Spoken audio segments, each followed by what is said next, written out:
6:04, Talk 107.3 FM, WBRP, Mornings with Brian Haldane, off and running. Brian here with you, JP producing, getting you ready for Thursday's show. And we're starting off at 73 degrees in downtown Baton Rouge.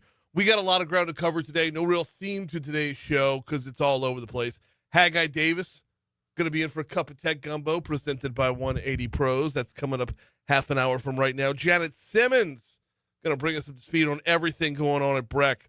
We'll have Crimestoppers coming your way. Insurance Commissioner Tim Temple stopping by. What's the latest at Louisiana Key Academy? Laura Cassidy's going to be by before it's all said and done. So let's get rolling. Top stories and trending starts us off.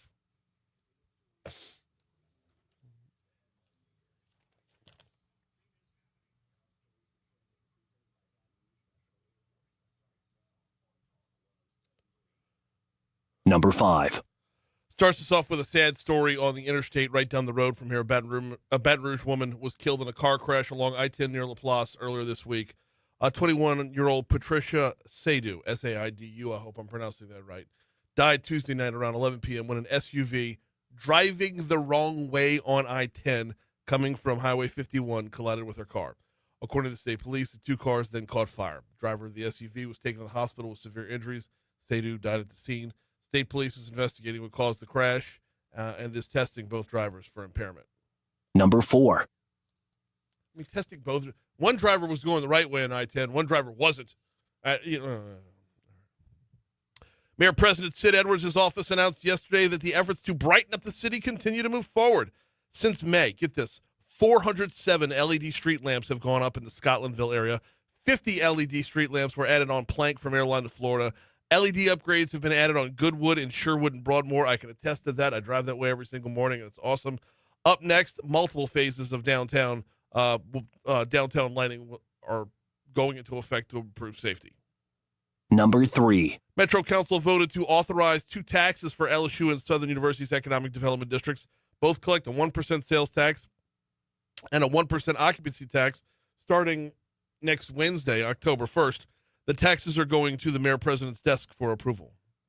Number 2. A state appeals court said Wednesday that Louisiana education officials can take over a pair of Baker schools that have received F grades in statewide assessments. A panel on the First Circuit Court of Appeal reversed a Baton Rouge judge's decision preventing the state from taking over Baker Middle and Baker Heights Elementary. The 3 judges on the panel ruled unanimously that Judge Tarvold Smith did not follow what lawmakers intended. That being said, Bessie's not making a move right now because the school year is already off and running. Number 1. 2 officers who were put on leave following the shooting and killing of a man on Washington Street were reinstated. If you remember the story, it was over the summer. The 2 officers responded to a call on Washington Avenue on July 5th after someone called in concerned Anthony Pursley, 38 years old, was possibly on narcotics and acting violently. Pursley opened the door with scissors in hand, threatened the officers. We all remember that the video made its way around as to whether or not Pursley jumped at the officers, lunged, whatever term you want to use. BRPD officials said the 2 are back to full duty. The investigation did not reveal any policy violations.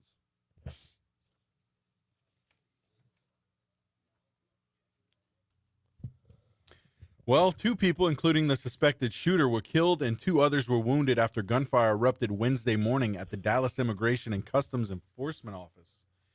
Man. I know. And apparently, writing on the bullets is the thing to do now. Yeah. I don't want to separate from the tragedy of lives being taken, okay? Right. That always needs to be the lead. Yes. But I don't understand that the narcissism, the sheer narcissism of it. Yes. You add narcissism to the already existing evil of taking a life to where not only am I taking a life, but, hey, what I have to say, I don't know why that sticks out to me. We saw it with the Charlie Kirk assassination, and we've seen it in a number of different instances lately where shell casing, and by the way, you're not helping yourself get away with it. No. When the more clues you leave. But that's the point, yeah. right? The narcissism is so at a level so high that they just don't care. Their belief is more important than the law. That's right. As if they're sending a message already by, shooting at civilians at that. It was wasn't even toward anyone, right? It was as one article said, indiscriminately. Yeah. Not toward anyone, just firing and sending a message that way. I mean, it's just like, you're right. The narcissism part of this is something that we really don't talk about a lot, do we? Like when it comes to like all these shootings and these I'm just gonna say mentally deranged individuals. Because it is a mental illness. Yes. It is absolutely a mental illness. Yes. And it needs to be factored in when we talk about dialing back political rhetoric. Yes. Once you cross that threshold into you are untouchable, your belief is beyond law. Like,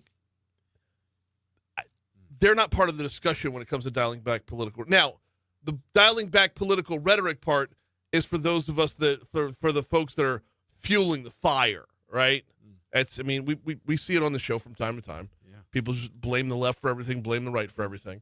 It happens. And look, I get it, but like the person that pulled the trigger, that's not the rhetoric part. No. That's the evil part. Yes, absolutely. In other news, President Donald Trump will sign the TikTok deal today. Let's go.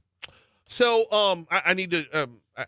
I gave a very cursory glance of our Tech Gumbo rundown for today. Yeah, I got in late last night, dude. We were out in Gonzales, Our Lady of Mercy 8th grade. Dude, there is no better ticket in town than 8th grade Catholic school girls basketball.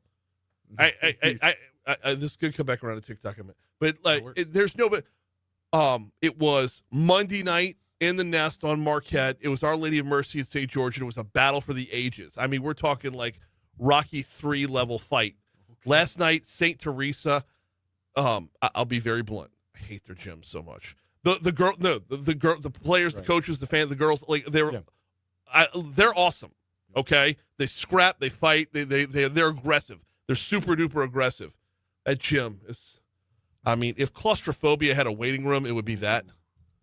But man, I love going out there because the girls are going to give max effort from St. Teresa. Oh, so good. But anyway, my point here is I need to dig in to make sure we're talking with Haggai about TikTok. Oh, for sure. Because why is the algorithm more important than the data? That's what we want to know. Right? That's what we want to know. Well, I have a feeling it's going to go back around to fueling that political rhetoric, fueling that fire. So, but we'll see. Maybe we do have a theme today. Maybe. This is really exciting. Get ready for the Louisiana Academy of Production, a filmmaking charter high school, set to open its doors in fall of 2026 here in Baton Rouge. Man. Okay, I love the idea. I really, really do. Yeah. I just. What? No, because I love Patrick Mulhern, of course, and everybody over at Celtic. Yeah. There's this one little part of me. This one little part of me is like, a little part. Are we creating like a whole like entire classes of like little mini Sean Penns? Oh man, what would be wrong with that? Don't. It's too early for that stuff. We're at 6:13 at Talk 107.3 FM. I haven't even had my coffee yet. Oh, I know. All right. Tell you what, let me do that. Let's break, come back. Coach Brian Kelly was on the SEC teleconference yesterday. We've got some audio next. Can you write down what the cuts are? I was about to say, do you need a...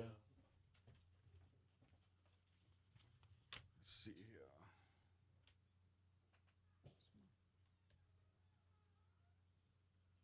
Good morning, Facebook crew.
Trying to right to where it's. Oh, you need a notebook? New notebook? I have 30. Okay. Yeah.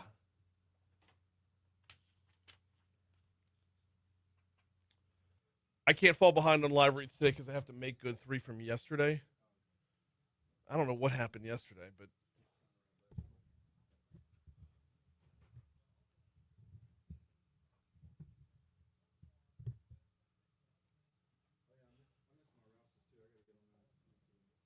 yeah.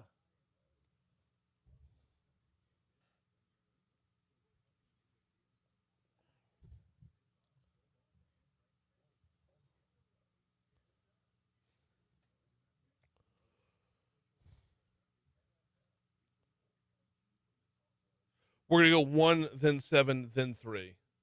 And then we'll do the Kiffin one last, if we have time.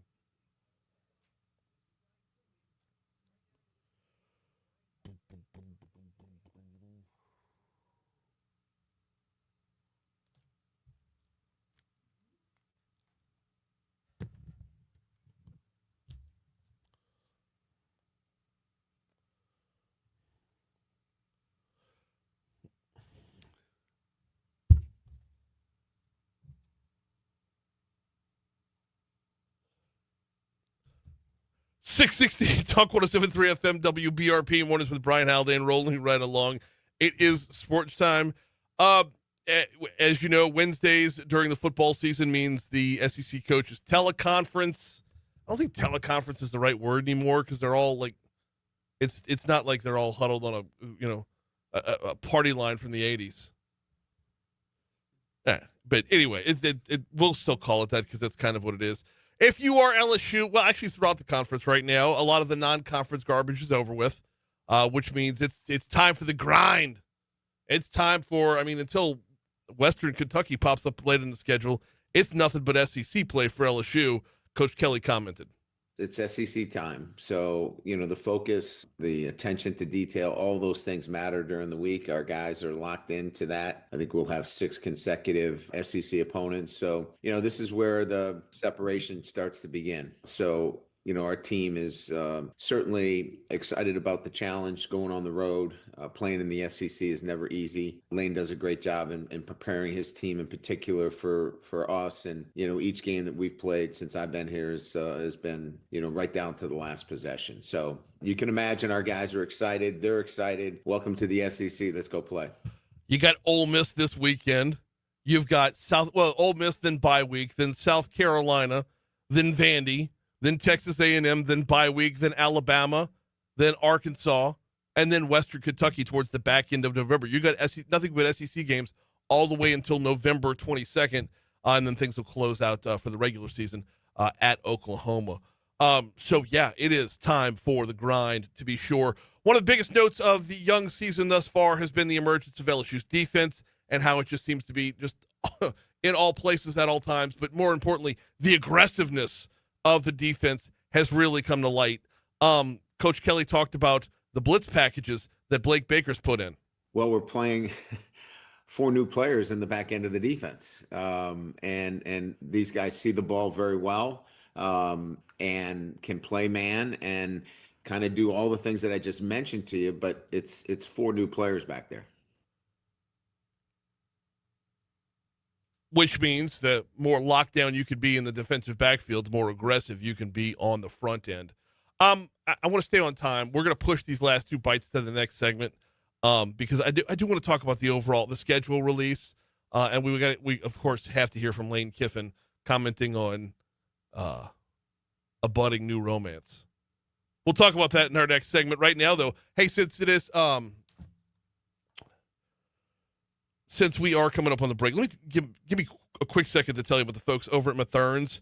And one of the things that I just absolutely love about Mathern's is the ease of use of the Mathern's app. If you download the Mathern's app today, and I highly recommend, because I'm all about not just using the app, but making sure you're taking advantage of everything that it has to offer. that would include online ordering. Online ordering is available at Mathern's via the app, and it's really phenomenal. Primarily the Kenilworth and LSU locations. If that's your regular Mathern's, check out the online ordering through the app today.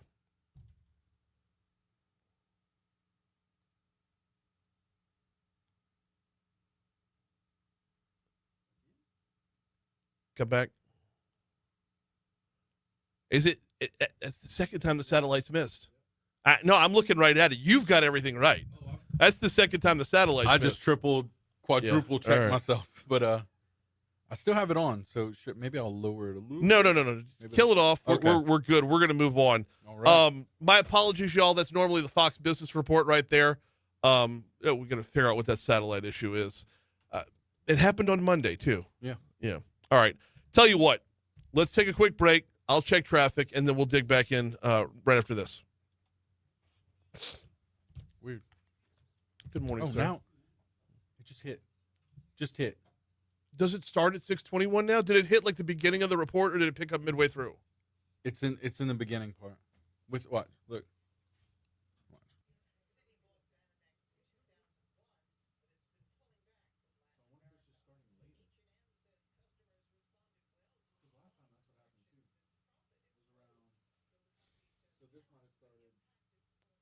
Right at 6:21.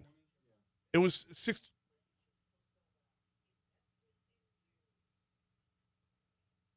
And it's only 45 seconds now? Please send Kate an email to investigate.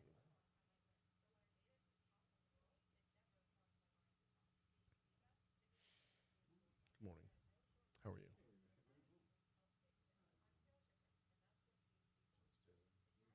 Yeah. We're going to have some fun. Oh, wait, this is me already.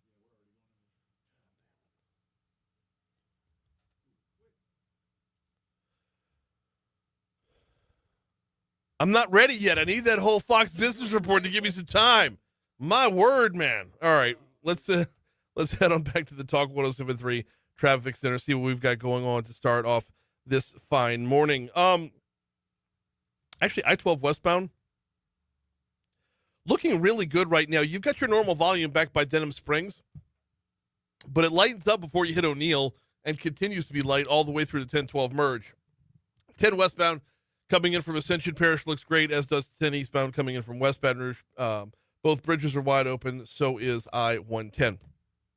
Meanwhile, surface streets, there's two things on the board, one of which just popped up about 15 minutes ago. Stalled vehicle, Florida at Oak Villa, or that Oak Villa Monterey area right there. Basically, just the red light that's east of Amazon.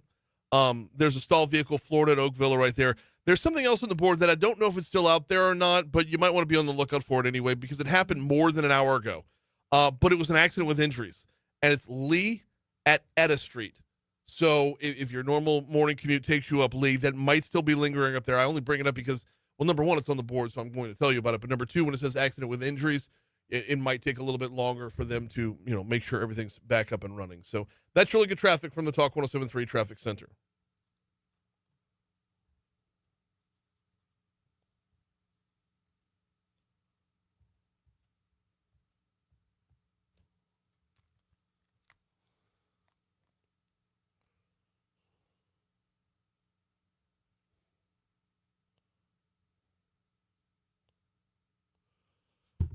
Rolling over to 624 at Talk 107.3 FM, WBRP, mornings with Brian Haldane, rolling right along.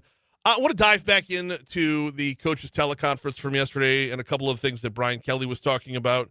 Well, actually, one more thing that Brian Kelly was talking about, stepping away from this week's Ole Miss game, but actually still talking about Ole Miss. Earlier in the week, the Southeastern Conference came out with their quote-unquote permanent schedule, or who would be the annual opponents. And here's how it breaks down. Every team in the conference gets 3 annual opponents. And then between the remaining 12 teams in the conference, you'll get 6 for 2 years, and then roll them off and bring, home and away, roll them off, bring on the other 6 for 2 years, home and away, roll them off, and so on and so forth, right? Well, LSU landed, and think about this for just a second. LSU landed Ole Miss, Arkansas, and Texas A&M. We're stuck in a place where we don't have a built-in in-state rival. We don't even have we don't have the one rival on the scale. We've talked about this a million times, and the guys on our sister station on ESPN probably a few million more than that. But we don't have that one rival. Now, throughout the conference schedule, there are a stack of teams that you can make an argument for that should be permanent opponents here. The Auburn game has a name every year, or seemingly every year. The Auburn game has a name more often than not, right? Ole Miss is probably one of the oldest rivals on the schedule. Mississippi State's one we played more times than anybody, but I mean, we went through a stretch at LSU where, even if the team went 1-10, that one was going to be Mississippi State, right? It's just it's lopsided. There's no real quote unquote rivalry there. Alabama is Alabama, okay, and yeah, a lot of people hate Alabama completely, thoroughly, and for good reason, because they beat us a lot. I could see Alabama as wanting to be an every year rivalry. I could see specifically, why would ESPN not want Alabama LSU every year? That's a ratings driver right there. Florida was the one that I really, really wanted. I really, really wanted Florida as the every year rival, because if you just name teams that you despise, Florida is the top of my list. Texas A&M, okay. There was a pre-conference rivalry. We used to play them a lot before they were in the SEC, early in the season. Whether they were Big 12 or back to the Southwest Conference, there was a Texas A&M rivalry there. That was a natural,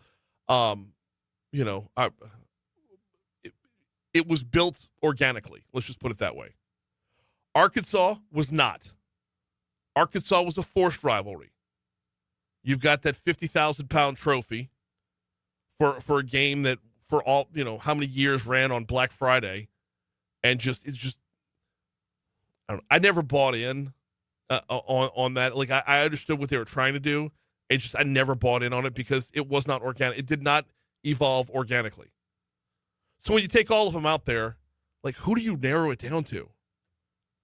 Here's what Brian Kelly said. Here was his reaction to the schedule release. My initial feeling on this, and keep in mind, we've had these conversations now for over a year, but from the very beginning, this was about everybody playing everybody within a 4-year period at home and away. And for me, yeah, I get it. You're going to pull some of those natural rivalries, but you're not losing them for a long period of time, quite frankly. And so I'm excited about the schedule. It's going to be a challenge, right? 9 games. Now we're going to add another, power 4 to that. So now you've got 10. But I think they managed this and put this in a spot that allows you to play everybody home and away. And I think that's pretty exciting.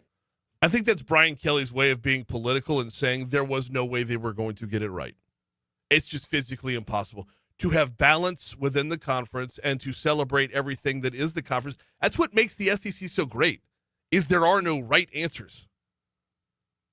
More importantly, there are no wrong answers, really. They're all right. But whoever you left off was going to be the wrong answer. That's what makes the SEC so great, is we have something to look forward to every single week.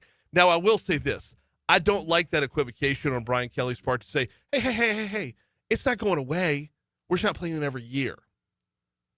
It sounds very much like the high school romance when you're going to 2 separate colleges. No, we'll still talk. Look, I'll come visit you. You'll come visit me. It'll be good. We can make this work. No, I know you're going out of state, and I'm going to LSU. But look, we're on the phone all the time, right? We'll FaceTime a lot. I mean, we're going to make this work. It's going to happen. And we know what happens to the long-distance relationship, right? It fizzles. Before you know it, we'll be, trying to hook up with Alabama, and they'll be like, no, I got to go see Tennessee this weekend. Dude, seriously? Again? You're always with Tennessee. You got no time for us anymore. Fine, I'll just stay here. I'll call Mississippi State. They have no problem. And then you're texting Mississippi State and you're like, yo, you up?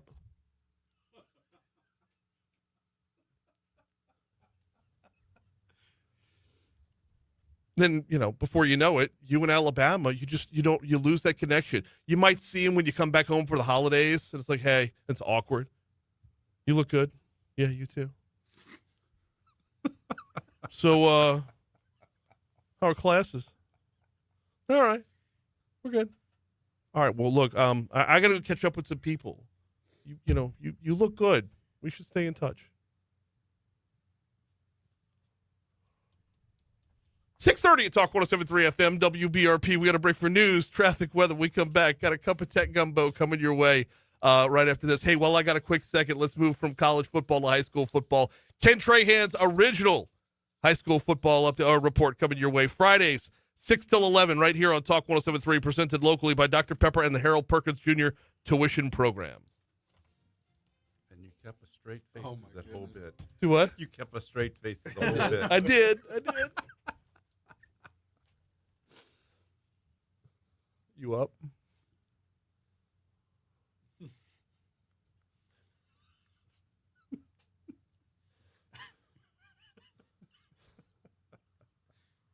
You look good. We should. You've been hitting the gym? Look good. Yeah, we should definitely keep it. You've watched one too many high school TV movies. Yeah.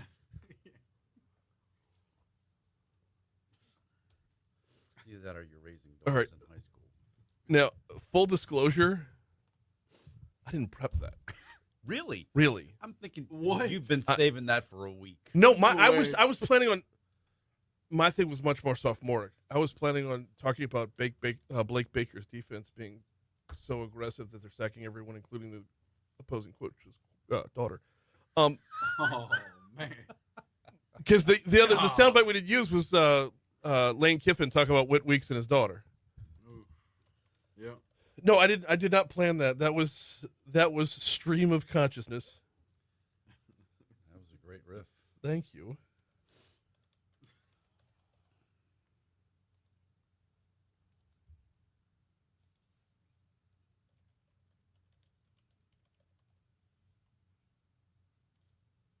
Oh, you were with Tennessee this weekend? You were with them last week?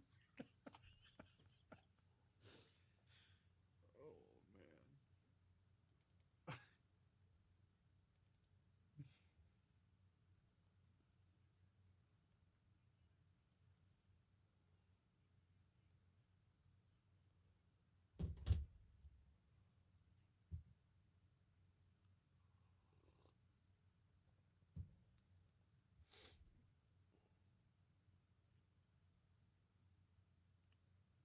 man.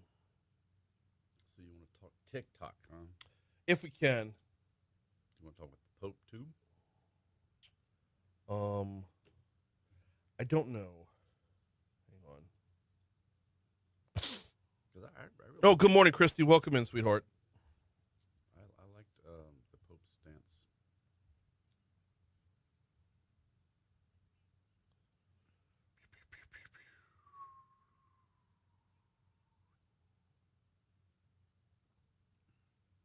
I like that, Byron.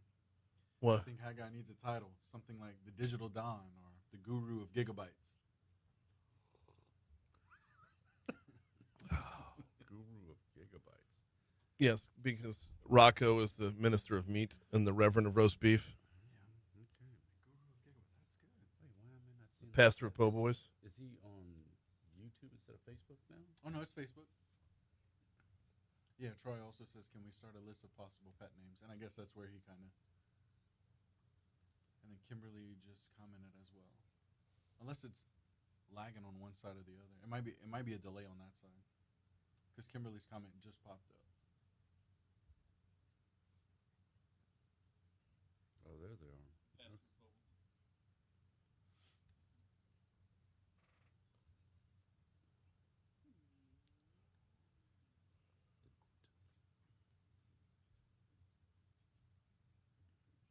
Yeah, there may be a little bit of a lag. It's like when we log off. They're there now. Yeah. The Guru of gigabytes. I've been Might be called cool to worse. put in your put in your intro. The Guru of Gigabytes. Here for a cup of tech gumbo. That's what I'm talking about. Yeah, I've been called worse.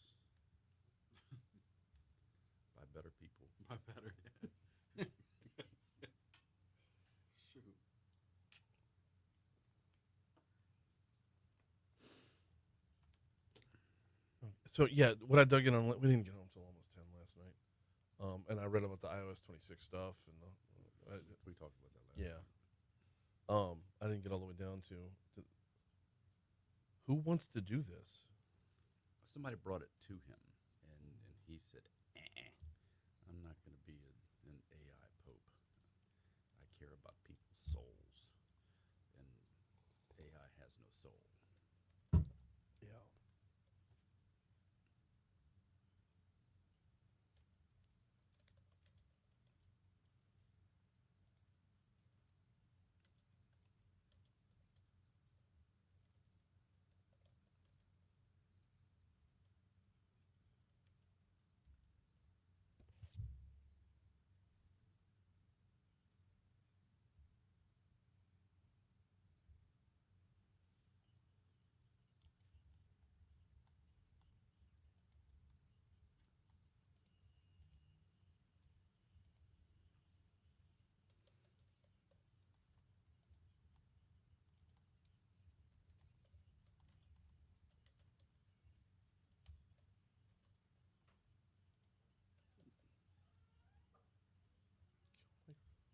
Hmm?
638 Talk 1073 FM, WBRP, mornings with Brian Haldane, rolling right along. You know how we do on a Thursday. It's time for a cup of Tech Gumbo.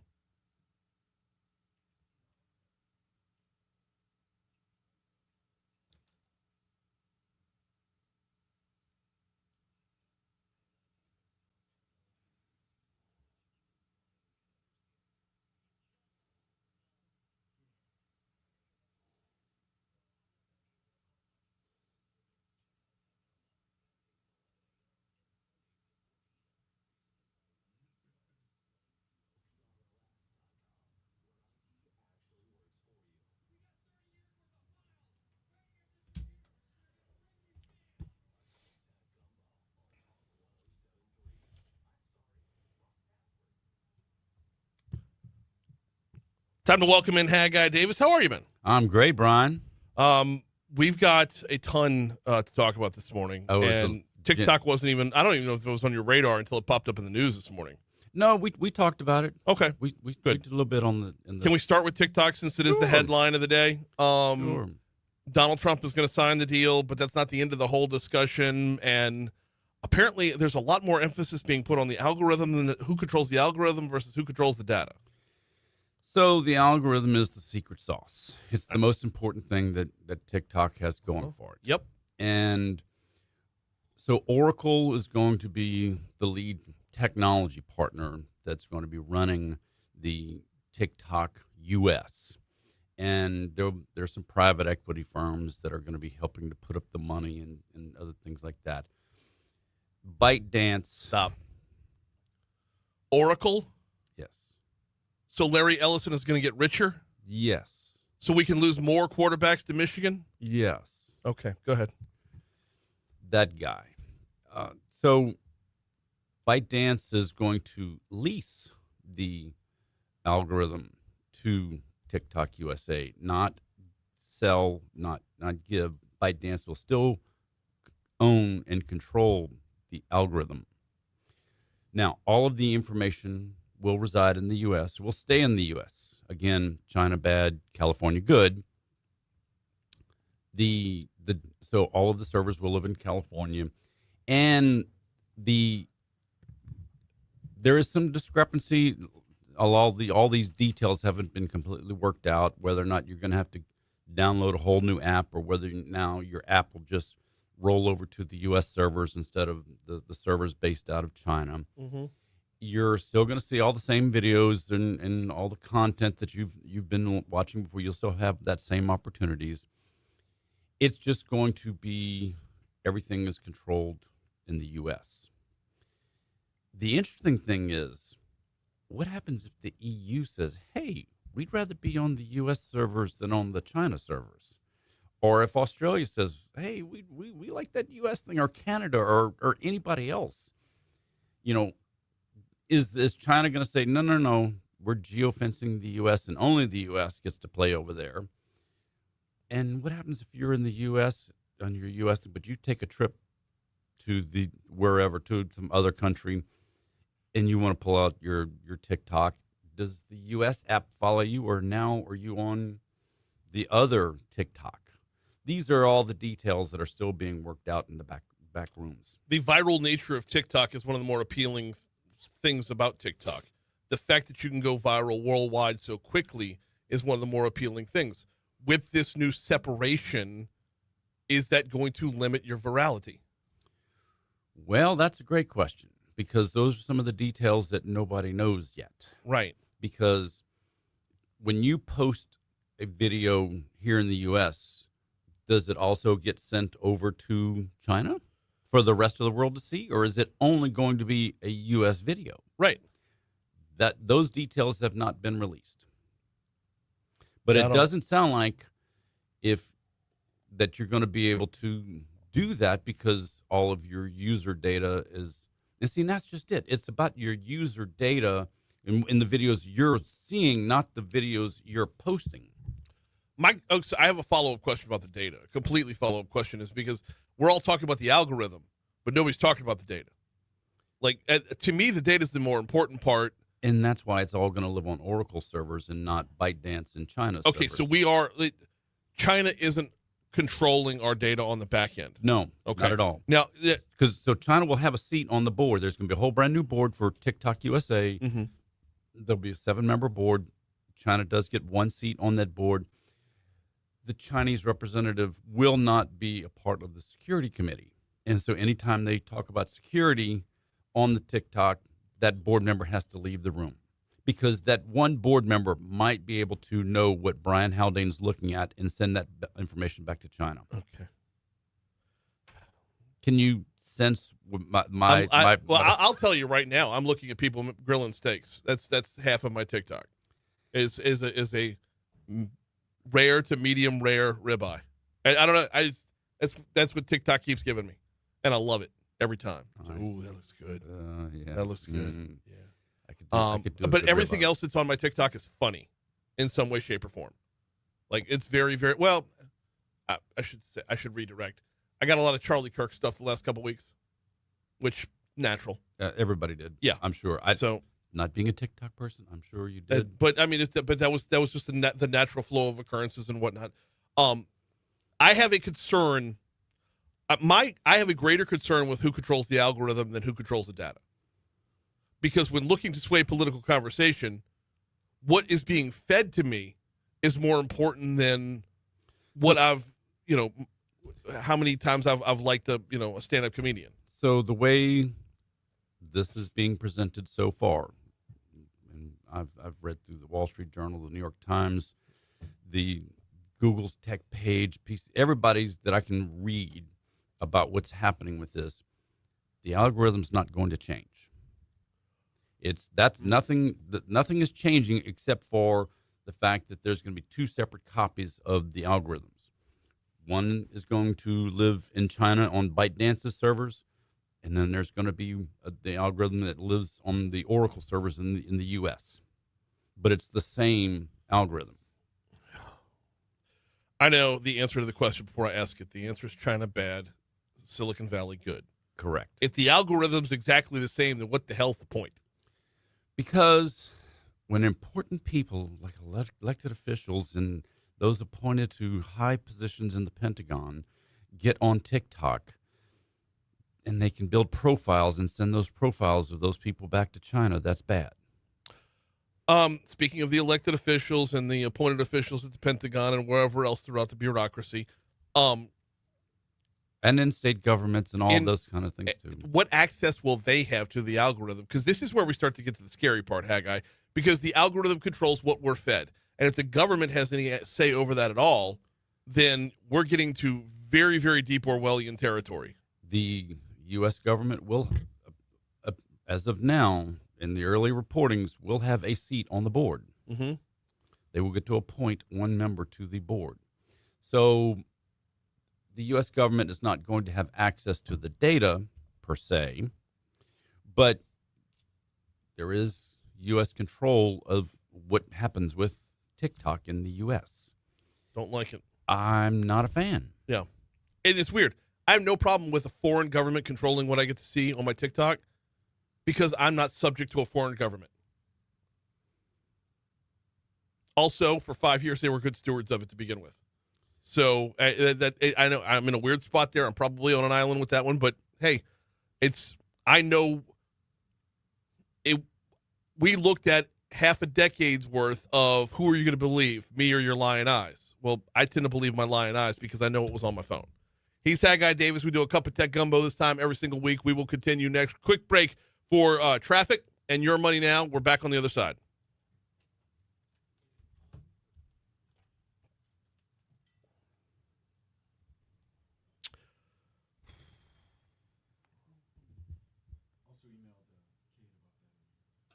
Thank you. Yeah.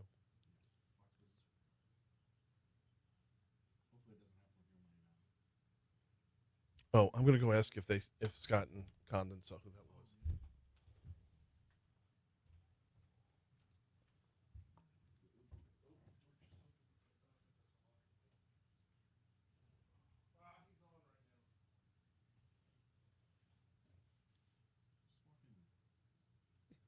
He walks in here. Why not?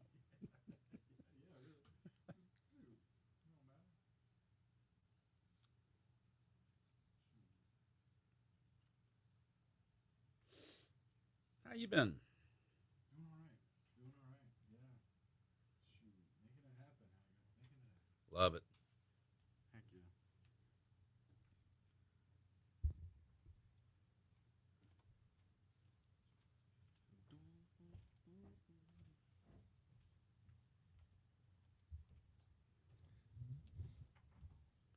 Rotary yesterday was a lot more interesting than I was expecting it to be. Oh, so I had her on the show. That's what got this started. Okay. And the reason I introduced her is because I'm the one that recommended her and got her booked. So, because I guess technically I know I don't get to go to the meetings because they're during, but I'm on the committee that does that. Program committee. Yeah, she came on the show, and as soon as the show was over, I hit up Sherry, and I'm like, "Have we ever had her on?" And Sherry was like, "That would be a good idea." So Yeah, they were supposed to be reaching out to you about Julia. They did not yet. no, they did not. Problem is, I mean, she can't come on as an active candidate. Correct. She hasn't announced yet. So, but by next spring she will have one way or another, either re-election or for the next seat up. Right. So, my money right now is that she's not going to. I wouldn't. I don't think it's a good play for her.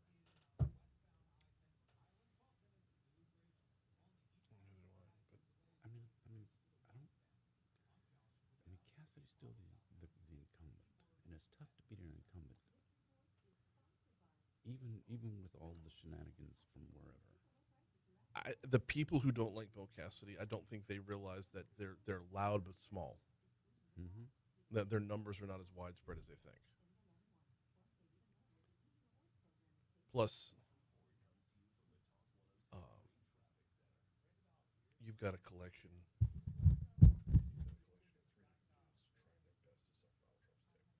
Mm-hmm. And I'm of the belief that the person who runs, provided they can get name recognition and some money behind them, whoever runs on their own merits will be the winner of this, as opposed to, because you always have drop off in midterms. You have drop offs from the existing party in midterms. That's the natural flow of events. Looking to cozy up, and I sat at a bar at Donald Trump's hotel in Washington D.C. with Bill Miguez for like a fucking hour. I'm like, Blake, you have the resume. You are a badass. Be your own man. You don't have to be Maca Blake. Yes, you agree with the president a lot, but more importantly, he agrees with you. Could not get through. I mean, bourbon neat after bourbon neat after bourbon neat, and it was not sinking in. Yeah, that's why they're elected officials, because their ego is bigger than. But that's what's different about Blake is that. Well, you just said differently. No, I know, but like the potentials are. Fleming's an empty suit, and by the way, I'm starting to hear other people say empty suit, like I gave him that term, like that's, and he is. He literally ran for treasurer just to run for Senate. That tells me I'm a pawn. That tells the Louisiana voter you don't effing matter. This post of the statewide post of treasurer doesn't matter. It's a launching pad. It's not about you, the people. Yeah. It's about how can I advance my own career.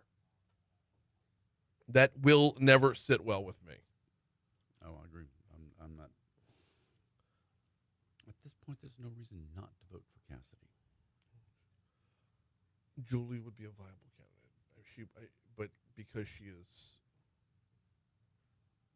the up-and-comer in Washington right now, the rising superstar, who, by the way, to her credit, every day gets smarter at her job. She's putting in the work. I mean, she started off as, get this whole sympathy story behind her. She's making the most of the opportunity, no matter how tragic the opportunity came to be. I need a quick 60 seconds. 652 Talk 107.3 FM WBRP. Quick reminder about Vex European, VEX. V as in Vinny. Why Vinny? Because that's who runs the place. VexEuropean.com is the website. If you drive a European vehicle, you need to listen up. Specifically, and I've been reminding folks about this for a couple months now, ever since the Jaguar dealership closed in Baton Rouge, Jaguar owners kind of been left in the lurch right there. No, don't worry about it. You have a master-level technician. You have a technician that specializes in Jaguar over at Vex European. They're on Benefit Drive. That's the backside of Industrialplex. I would start at VexEuropean.com. And it's not just Jaguar, BMW, Land Rover, Mercedes, Porsche, Audi. If you drive a European vehicle, hit up VexEuropean.com to see if your make of vehicle is on there. More of them than not are on there. And then hit them up. Hit that little appointment tab. Make your appointment today at VexEuropean.com. Let's dig back in with Haggai Davis for a cup of tech gumbo, and we are going to move on to other topics as well. But before we close the book on the TikTok topic, is as we're going to break, we're talking about how the difference between what's the difference between the algorithm and the data, and why so much emphasis has been put on the algorithm is. Am I understanding you right? It's the Security Council within, or the Security Committee within, that determines what's in the algorithm. No. Okay. The algorithm is still what China created, what ByteDance created whenever TikTok was If the algorithm were to change, who would it be that changes it? ByteDance. Okay. All right. That's what I wanted to know right there. We've got other things to cover this morning as well. I'll tell you what. I want to make sure we have enough time for this, so let's do it right now.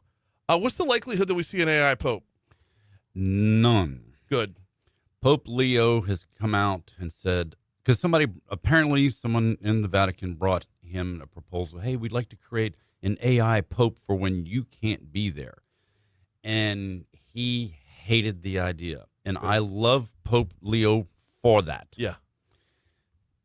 The Catholic Church is about taking care of people's souls. Mm-hmm. And there is no soul in artificial intelligence. That is correct. And so the Pope Leo said, we're not doing that. If people see and hear me, the Pope, speak, I want them to know that this is really me, not something that was computer generated, and he totally nixed the idea. And I just so respect the man for that. Leo said he sees a crisis ahead if technology advances without safeguards for workers.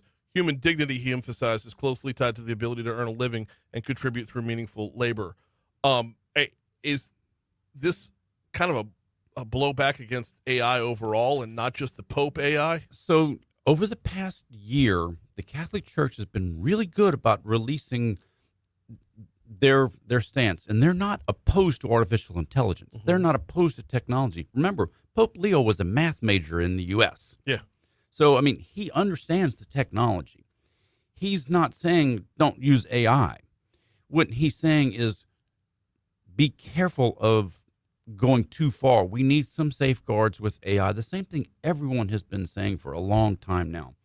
Do not get so far out over your skis that you're going to create the avalanche coming down the hill when you fall and make a mess out of things. Right. Well, and he from the article, he warned that if technology drifts away from faith and reason, it becomes an empty, cold shell that endangers humanity itself. That and reason part is one of the reasons that I really, really like him. Faith and reason. That whether you are Catholic or not, whether you are Christian or not, whether you have any faith in a higher entity or not, that reason part, that you're conscious, your own little Jiminy Cricket, if that's going off and that's telling you something, just because it's in front of your face, it doesn't. You still need to use your own best discernment. 100% agree with you. I mean, this is not the Catholic Church of 100 or 1,000 years ago. It's not even 50 years ago, or even 10 years ago. I mean, this the Vatican nowadays is understanding technology is out there and it's not going away. This is not, the Pope and Copernicus, or Galileo and all of those problems from way back in the day. They're acknowledging, hey, this technology can be a good thing if used properly. Right. Do not let this AI become your best friend. Do not let this AI consume you. And for all the goodness on earth, please know that when you hear the Pope speak, it is the Pope. It is not an AI generated video. That's his hope and goal. You ready for the segue? Sure. So can I go to ChatGPT and look up the proper penance for a venial sin? Yes. Is that what ChatGPT is being used for? That's a good search. So apparently ChatGPT, and we're pivoting topics for the last 2 minutes here. One would think that ChatGPT is used for work more than anything else. That is nowhere near the case. No, OpenAI has released a study that almost 70% of all the queries done to ChatGPT are done for personal reasons, not for work. Are they personal reasons of use? It's scanning. It's like summarize my emails. Summarize That's business. Not if it's personal. You get emails at the house. I mean, I have a personal email address and I have a work email address. So if hey, Chat, a lot of people are doing searches instead of doing, Google searches. They're using ChatGPT to search things now. Is there a difference? Well, not anymore. Google has now put Gemini into the Google search. Right. So it's you don't do the original Google search like you've done for the past 20 years. Yeah. You're Google searching on Gemini nowadays. The biggest difference is from a search engine optimization standpoint, from a business standpoint, zero-click search is the way to go now. Absolutely. If you're not filling your website with actual content, you're not doing any, like pretty pictures aren't getting the job done anymore. The days of being, long as I'm on the first page of search, doesn't happen anymore. Right. It's not, because there is no front page there's not 10 or 15 links that you're going to see. Mm-hmm. You're going to see a link. And you got to be that link or you're not on the Google search. Right. Return to the blog, baby. Content that's got to be worthwhile. He's Haggai Davis. You get a full serving of Tech Gumbo Saturdays and Sundays right here at Talk 107.3 FM or anywhere you get your podcasts on demand. This has been a Cup of Tech Gumbo presented by 180 Pros. Always appreciate the time. Thanks, Brian. We got news, we got traffic, we got weather, and then we got hour 2 coming up next right here on Talk 107.3. See, already getting the plugs in. Love it. Yeah.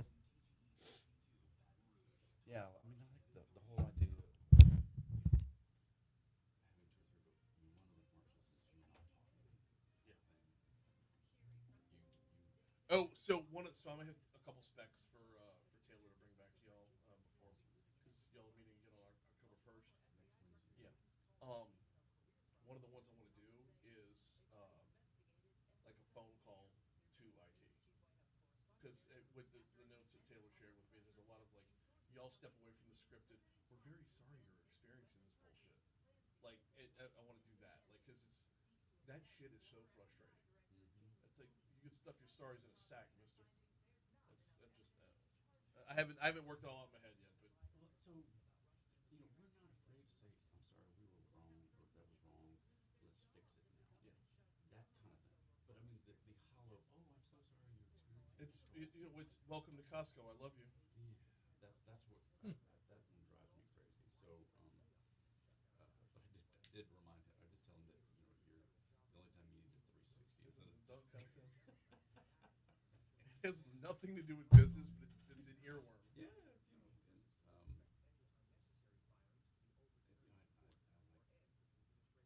and so Jacob is very much on board with the idea.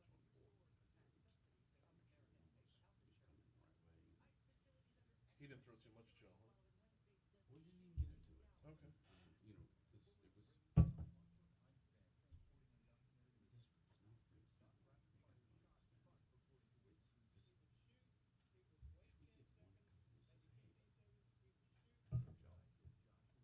And I'm going to do this," and that's spend $5,000 a month with us, and we pay for 2 years of advertising. Yeah. And then in perpetuity, as long as they stay signed up. And so it's name recognition, the drill. One and branding for something like that is so hard because you only think of it when you need it. That's why Gordon McKernan's on billboards. Right. All the billboards. That's I mean, I want somebody, when you're two friends are talking, somebody says, "God, our network just sucks." The other friend say, "Hey, call one of your employees or hire one or give them a try."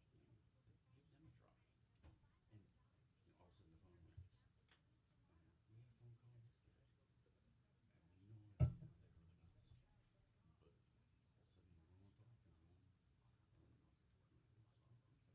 But all of a sudden we're on talking. And I was like, where did they? I haven't had a chance to see it. So how'd you hear? right. Yeah, I think we could do a lot. He also mentioned like some of the one-offs and whatnot. Like, I'm getting the show out on the road a lot more now. So Yeah, okay. We can do those. do they still have a tech conference in town?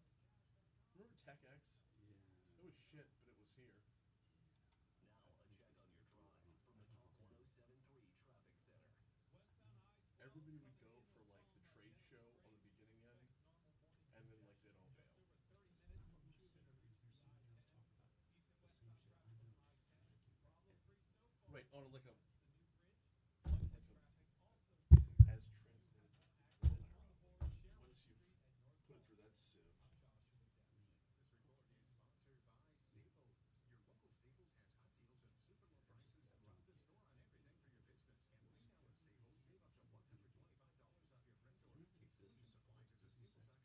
Yeah. Well, Tech X was a spinoff of that. It was supposed to replace that. But it was a spinoff. I mean, as far as spinoffs were concerned, After MASH was better.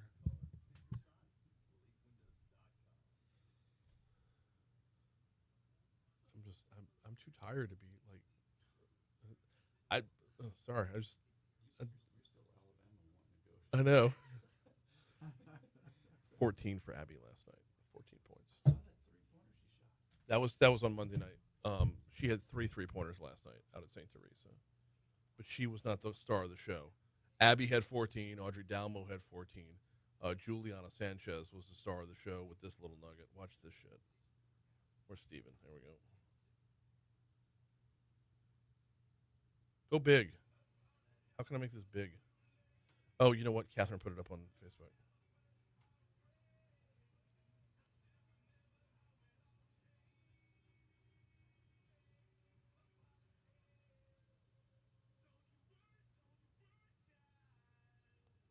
Come on.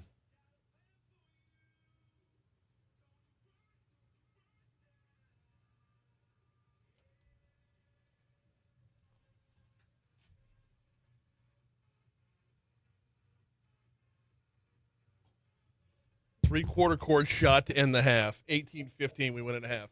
43-26, we win. Awesome. So good. I need to send that to Cobble.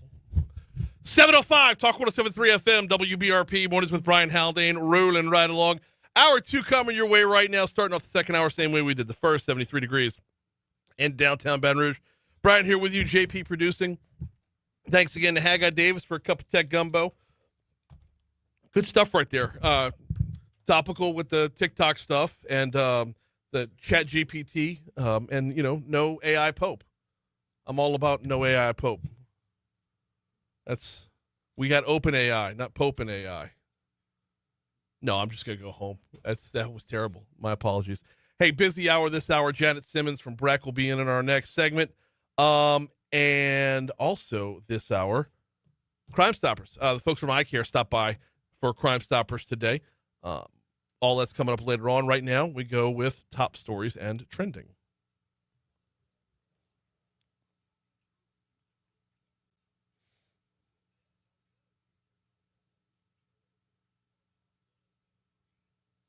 Number 5.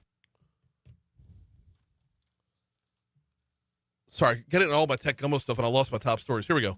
Mayor President Sid Edwards' office announced yesterday that efforts to brighten up the city continue to move forward. Since May, I love these numbers, since May, 407 LED street lamps have gone up in the Scotlandville area, 50 on Plank from Airline, Florida.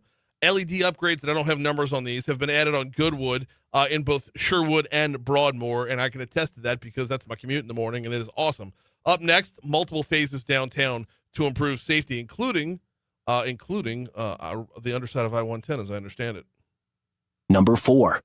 The Metro Council voted to authorize 2 taxes for LSU and Southern University's economic development districts. Both will collect a 1% sales tax and a 1% occupancy tax beginning October 1st. The taxes are going to the mayor president's desk for approval. Number 3. Sad story up on the interstate down in LaPlace. A Baton Rouge woman was killed in a car crash along I-10 earlier this week. It was near LaPlace where the crash happened.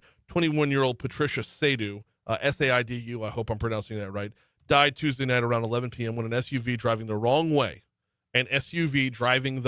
on the interstate coming from Highway 51 collided with her car.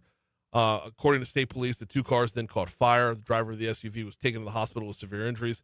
Saidu died at the scene. LSP is investigating what caused the crash, and they're actually testing both drivers for impairment. Number 2. State appeals court said yesterday Louisiana education officials can take over a pair of Baker schools that received an F grade in statewide assessments. First Circuit Court of Appeal reversed a Baton Rouge judge's decision preventing the state from taking over Baker Middle and Baker Heights Elementary. Now, that being said, Bessie has said they're not making any moves right away because the school year is already underway. Number 1. 2 officers put on leave following the shooting and killing of a man on Washington Street were reinstated. This incident happened back on July 5th on Washington Avenue. Someone called in concerned that 38-year-old Anthony Persley was possibly on narcotics and acting violently. Persley opened the door with scissors in hand, threatened officers. The original call was about, if I'm not mistaken, not just the safety of Persley, but an elderly woman who was in the room as well. A BRPD official said the 2 officers that were being investigated are back to full duty because the investigation did not reveal any policy violations.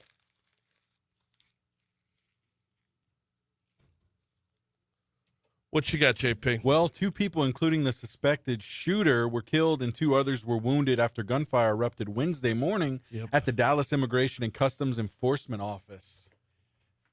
Man. I know. It's not stopping. I hate it. I absolutely hate it because you just never, you don't know. Yeah.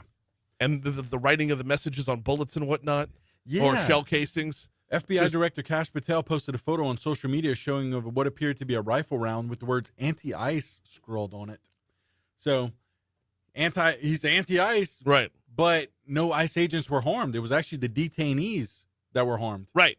So, I mean, what are we doing? I don't know. I legit don't know. That's the problem. Is it's so baffling because on the one hand, why are you writing messages on shell casings that are going to help the authorities in their investigation unless you believe you are so far above the law that it doesn't matter? And you brought that up last hour, right? The narcissism straight involved. narcissism. Yes. And that's something that I don't know is really touched on when you talk about. No, these we don't talk shootings. about it. We No. talk about dialing back political rhetoric. Yeah. But it's it's the ones receiving the rhetoric that, how did they get to where they are, to where if you hear a message, you translate it to violence? Yeah. Like the political rhetoric is, the violence isn't being done by those spewing the rhetoric. Yeah. It's being done by the ones who are receiving the rhetoric.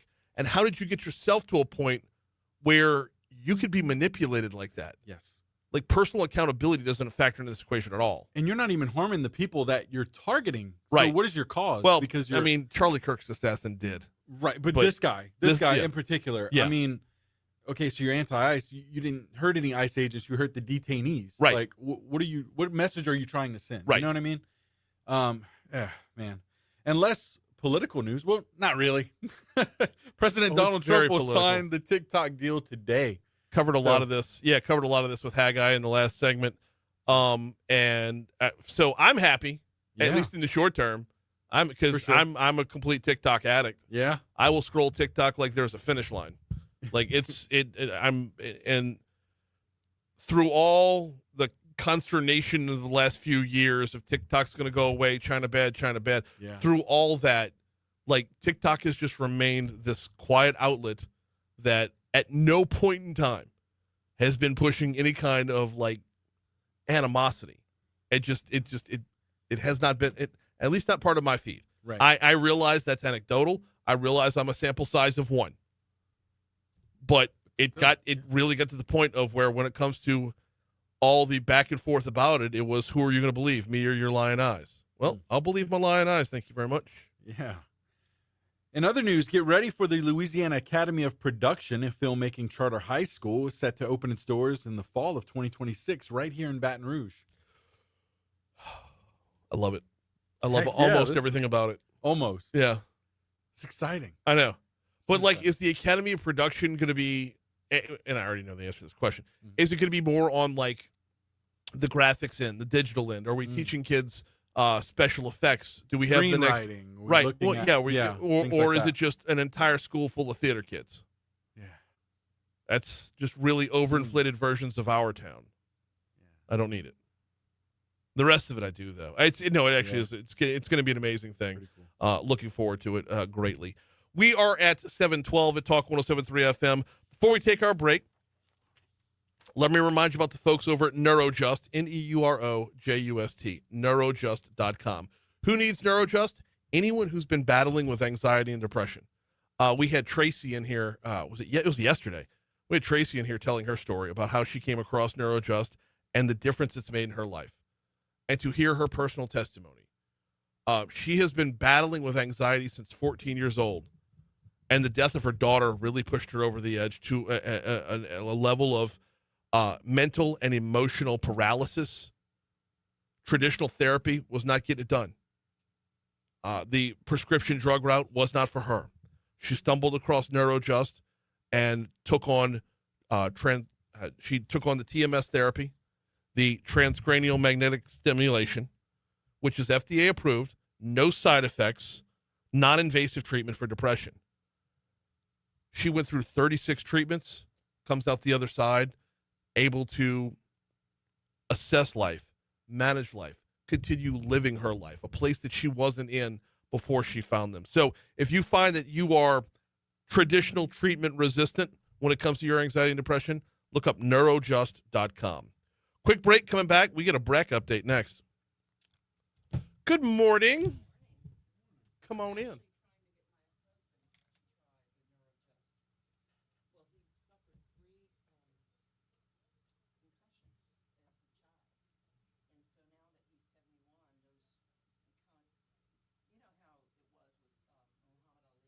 Yeah.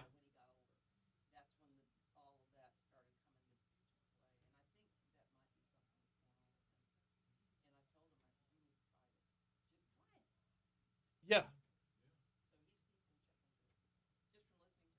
I appreciate that. And my favorite thing about them, and I don't talk about this because I'm trying to explain the science, the transcranial magnetic stimulation. What I really should be talking about more is Jordan and Carter, the two guys that run the place. They care. Like, they genuinely, like, they started over in Metairie, and they opened up the branch over here because once they started seeing it take hold, they're making less money here than they do down there. And they're like, don't, yeah, it's just when you find genuine people, or when I find genuine people, I tend to cling to them because there's too many fakes out there.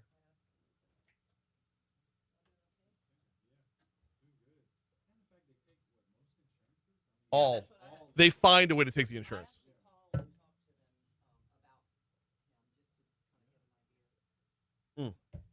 What are we on today? What are we covering?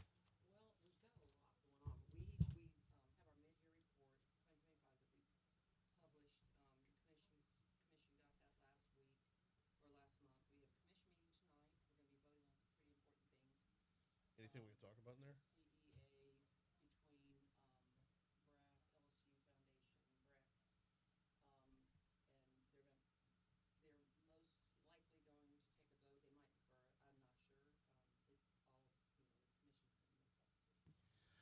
We just got back from the NPRP conference. It's the National Recreation and Parks Conference. And a whole group of us went over there to Orlando to look at, to go to some sessions and then also look at the new stuff that's coming out for Parks and Rec. And we're going to be putting a report together on everybody's findings while we were there. And then I also went to the American Zoo Association conference in Tampa. Ooh. Jim Fleshman, our zoo director, actually did a whole report on our zoo work that we've been doing the past 5 years. Okay. So, all right. yeah. That's a lot. 716 Talk 107.3 FM WBRP mornings with Brian Haldane rolling right along. Time to get an update from the folks at BREC, and we welcome in Janet. We welcome back Janet Simmons. How are you this morning? I'm doing very well, thank you. Right, can you get Of her? course, Yeah. very, very well, thank you. You've got a lot going on.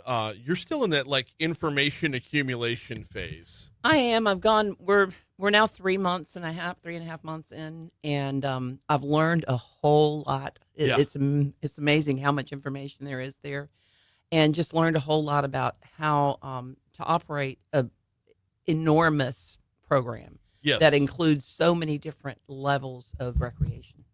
And which that's what I talk about every morning is how and I know I talk about Highland Road Park way too much, and I don't care because Highland Road Park is the quintessential example of what BREC is supposed to be. It is between you got a splash pad, you got a playground, you've got tennis courts, you've got pickleball courts, you've got the cross country runners, you've got the walking track, you got the archery on the other side of the road, you've got Rugby. Don't get me started. You got the first time I stumbled disc across golf. Yes. Football. Soccer. Yes. The rugby part, the first time I stumbled across that, it was like I discovered the Oak Island treasure. I was like, are you kidding me? We've got a rugby league in Baton Rouge? It's pretty cool. And they're good. I have no point of reference. And I don't know if they're good. disc golf, that's another thing. We talked about that last time. Yes. Yes, the disc golf. And if you call it Frisbee, they get mad. Yes. Yes, they do. But so it's really encompassing all things to all people, and that's just the one facility. Right. You got you've got the classes. If you go to brec.org, you get the leisure classes you can sign up for. The calendar is always full. It is amazing. I was looking at just today's events. In fact, I printed it off, meant to bring it with me, and left it on my desk. But it's an enormous number of events that are going on all over the parish. Yeah. At BREC today, just today. Yeah. So while that is all up and running, physically up and running, and you're still accumulating information and translating it back out, how 3 months in on the job, how difficult is it to keep that balance of managing day to day while looking towards greater vision? Well, first of all, I've got a great team. So that's the critical piece. If you don't have the people behind you, then you can't do it. So because of my great team, we're working, I think, very well. In fact, we've gotten much more efficient. We've developed this, I think I talked about this last time, the rapid response ticketing system. And that has, we launched it on September the 8th, and that has gone really well. We've had a few glitches, but as soon as we find out what those are, we fix them and we get on to it. And so we're responding to issues much more quickly, and we're getting those things resolved much more quickly. Also, another thing that we've done is we have identified all the parks that we are considering obsolete, and we're going to be distributing those into what we want to do with them. So there's probably about 30 parks that we're considering obsolete, and then we've got another 30 rec centers that we're going to be looking at. What are we going to do with those rec centers? Are we going to condition them? Are we going to turn them into tier 1, tier 2, tier 3 level of rec centers? So tier 1 would be conditioned, indoor, very nice facility, just refurbishing those rec centers. Yeah. Tier 2 is more of a open air, what they call an airnasium. Okay. And so it's going to be really cool to see what's coming down the pike. How far down this path can we walk today? Because I know you're not all the way down the path yet, but this is intriguing to me. No. So I'll give you an example. So Mayfair, we talked about this last week, or the last time we were together. Mayfair is a group of people that are a group of residents that live off of Perkins Road. There's the side, where the Mayfair, I think it's the Learning Center there's a school back there. Anyway, it's a school it's the road that goes from Perkins Road all the way over to Starring. And back there, there's a large community of residents, and there's a BREC park back in there that has a rec center in it. Okay. The rec center is not conditioned. And so we decided to do a pilot project with what are called mini splits. Mini splits are those air conditioner units that basically don't require duct work. Right. Okay, and they're mounted on the wall. Like a hotel unit. Right. So similar, but they're up high. Mm-hmm. And so we are installing 5 mini splits into Mayfair. We should have that project finished by the end of October, and we're going to check and see how that works. And if that works really well for us, then we will do that in a few more rec centers throughout the parish. 30 parks that are potentially obsolete. Mm-hmm. One of the questions that keeps coming up is BREC looking to unload any property? Yes, we are. That's a process that as it's happening, I want to walk through it pretty closely because I find this to be amazing. I find it to be responsible. I find it to be being good stewards. Right. So one of the challenges that we're having, though, is that some of the parks that have been donated in kind or donated by individuals maybe back in the 80s or 90s, their contracts have stipulations in it that we can't sell them. They have to remain a park. Okay. And so we have to go through what is the legality of that. If we have a family member that's still alive, can they overturn that, or can we donate it to a church, for example, or can we sell it to a church or another organization that might keep it a park? Right. Well, okay, so that it brings up all kinds of interesting conversation because donation doesn't mean free.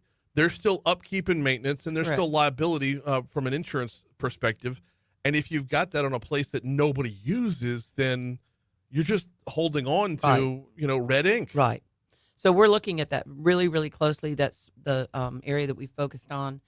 And then also looking at just capital projects that we're already working on. Mm-hmm. The whole trail system going from Scotlandville all the way down to LSU and then beyond down to it's a whole cool trail that we've been building. Okay. All the way up from Scotlandville all the way down past LSU to the health district. That's a heck of a And trail. so if somebody wants to, if they have a bike and they want to ride from Scotlandville all the way down, let's say they've got a job at LSU, Mm-hmm. they can ride their bike on that trail and get all the way from Scotlandville down to LSU. It's pretty cool. So I grew up in St. Tammany Parish. Mhm. This is giving very Tammany Trace vibes. Mm-hmm. This is the bike path that runs all the way through the parish. Yeah. So it's very similar. Mm-hmm. All right, cool stuff. Yep. We got Janet Simmons in from BREC. All these things we'll circle back to because they're all works in progress. Right. I want to pivot over to some recent travels. Y'all have been learning. Went to Orlando. Tell me all about it. So the National Recreation and Parks Association Conference was in Orlando last week, and there was a group of us that went to that. And we learned through going through different sessions on best practices and what other people have done, how they've accomplished different goals and different great projects in their park systems. Mm-hmm. The best thing to do is learn from other people's best practices, right? And then our own Jim Fleming from the zoo was Fleshman. Excuse me, I'm sorry, Jim. I'm learning everybody's names. He presented at the American Zoo Association and on our best practices for the zoo, and it was a very good presentation that he gave. So other people got to learn from our best practices as well. So it's pretty cool. Got to see a lot of fun stuff. I brought with me a little pop-out mini playground thing. I went to visit the different exhibits, and this is really cool because this is learning outside, where kids can learn about building and doing really cool things with these blocks. And these are blocks that can be used outside in the park system. And so I just picked up some things while I was there, and I brought it back. Just thought I'd show you.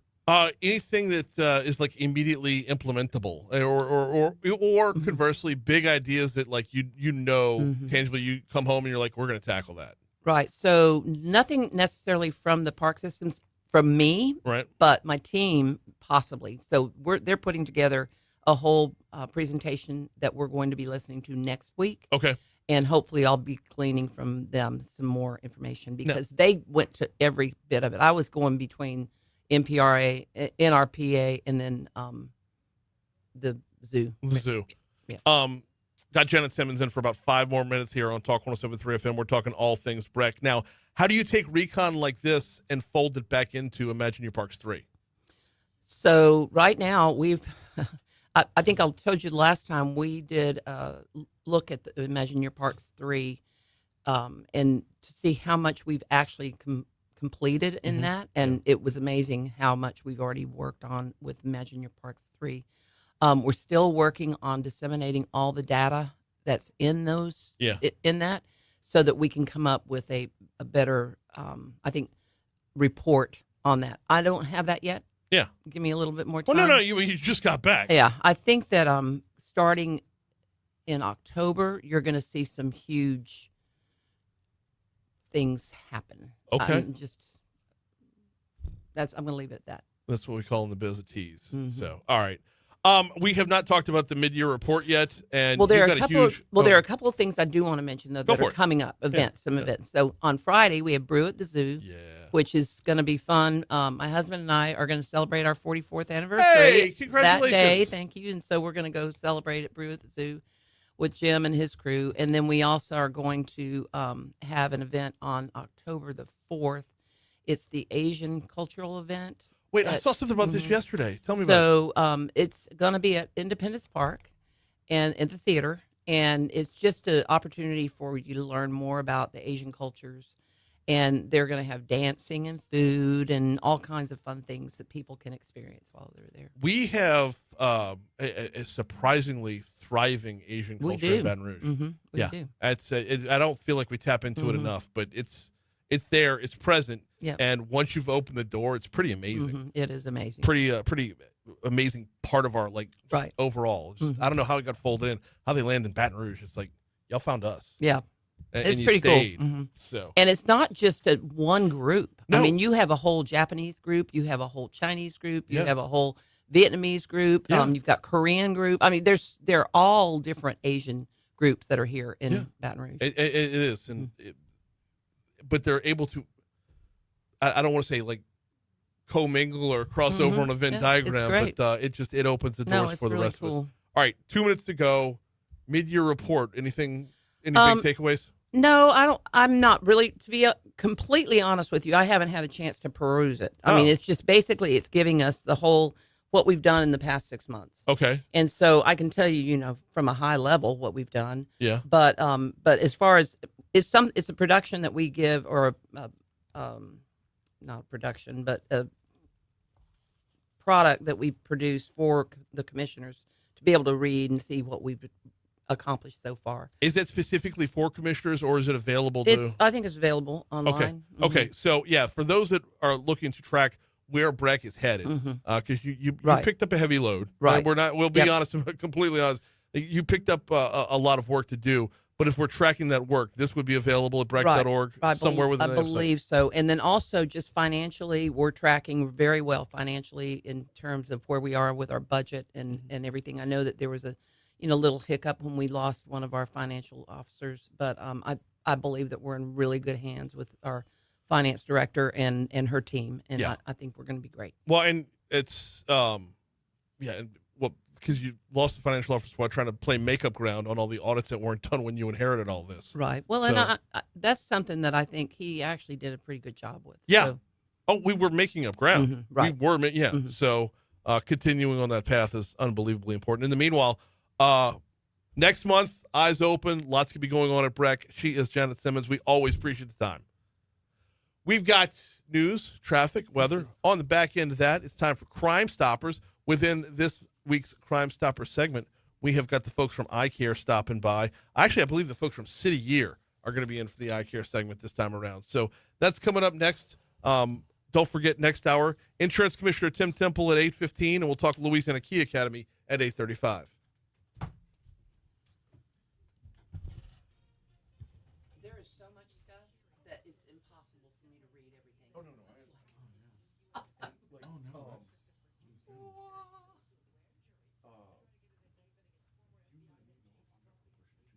You haven't anything.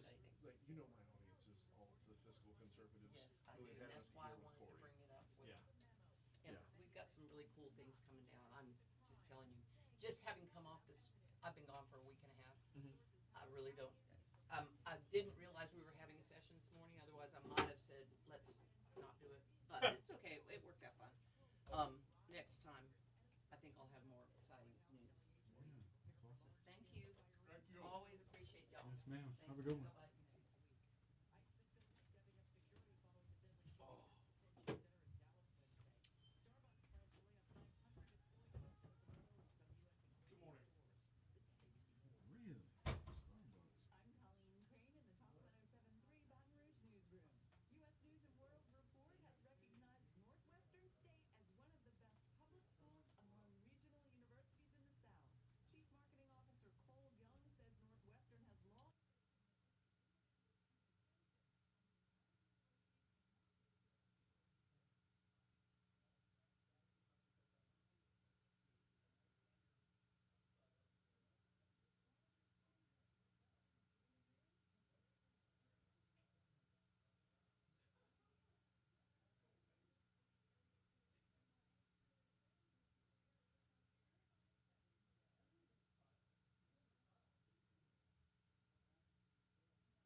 Y'all come on in.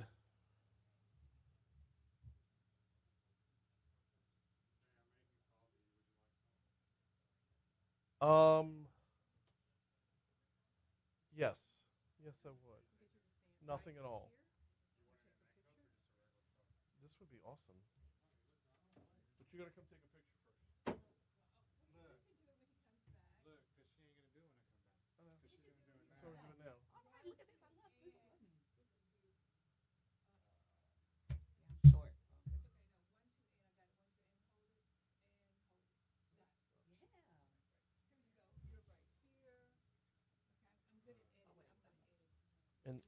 I'm sorry. Give me your name again.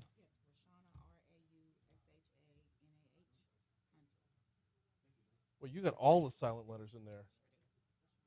Hunter? I can spell that one. And your title? For City Year? Okay.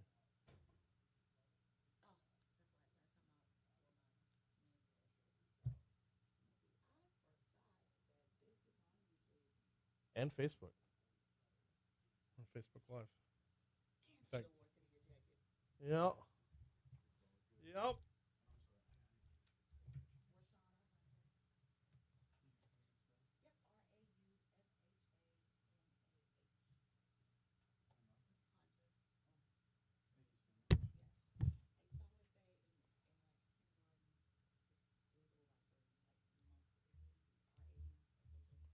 Well, yeah, when you cadence it out like that.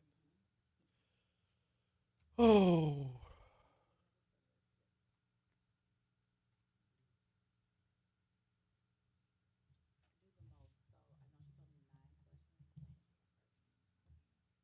Yeah, and I don't stick to the script at all.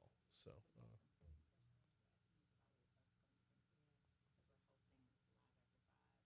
when? Oh shit. I'm emceeing next Live After 5 the following week. So community events. All right. 736 Talk 107.3 FM WBRP mornings with Brian Haldane rolling right along.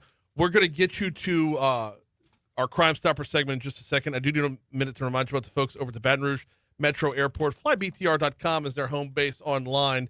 And love telling you all throughout the football season, okay? 3 away games, Vandy, Bama, Oklahoma. If you've not yet made your plans, FlyBTR.com has got you covered. Direct flights to Nashville, Birmingham, and Oklahoma City, respectively. You don't have to, haul an hour down the road, pay for parking over the whole weekend. You can, literally just Uber to the airport. Nashville, Birmingham, Oklahoma City, when we take on the Commodores, the Crimson Tide, and the Sooners. BTR's got your tickets to your Tiger away games. That SEC grind is up right now. You can be there. FlyBTR.com. All right, time for Crime Stoppers. Let's go.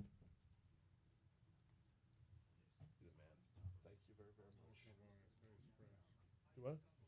I appreciate it. Thank you. Oh, wow. Look at my name up there. So look at my name up there.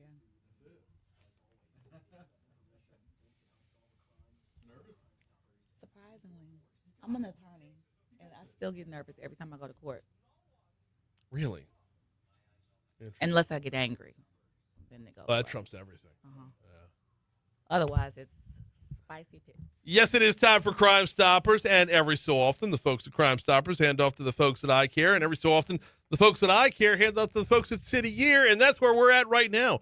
Rashana Hunter is the Managing Director of Development for City Year. How are you? I'm well. How are you? Doing well. So it's welcome back, right? You've been on before, but it's been a minute.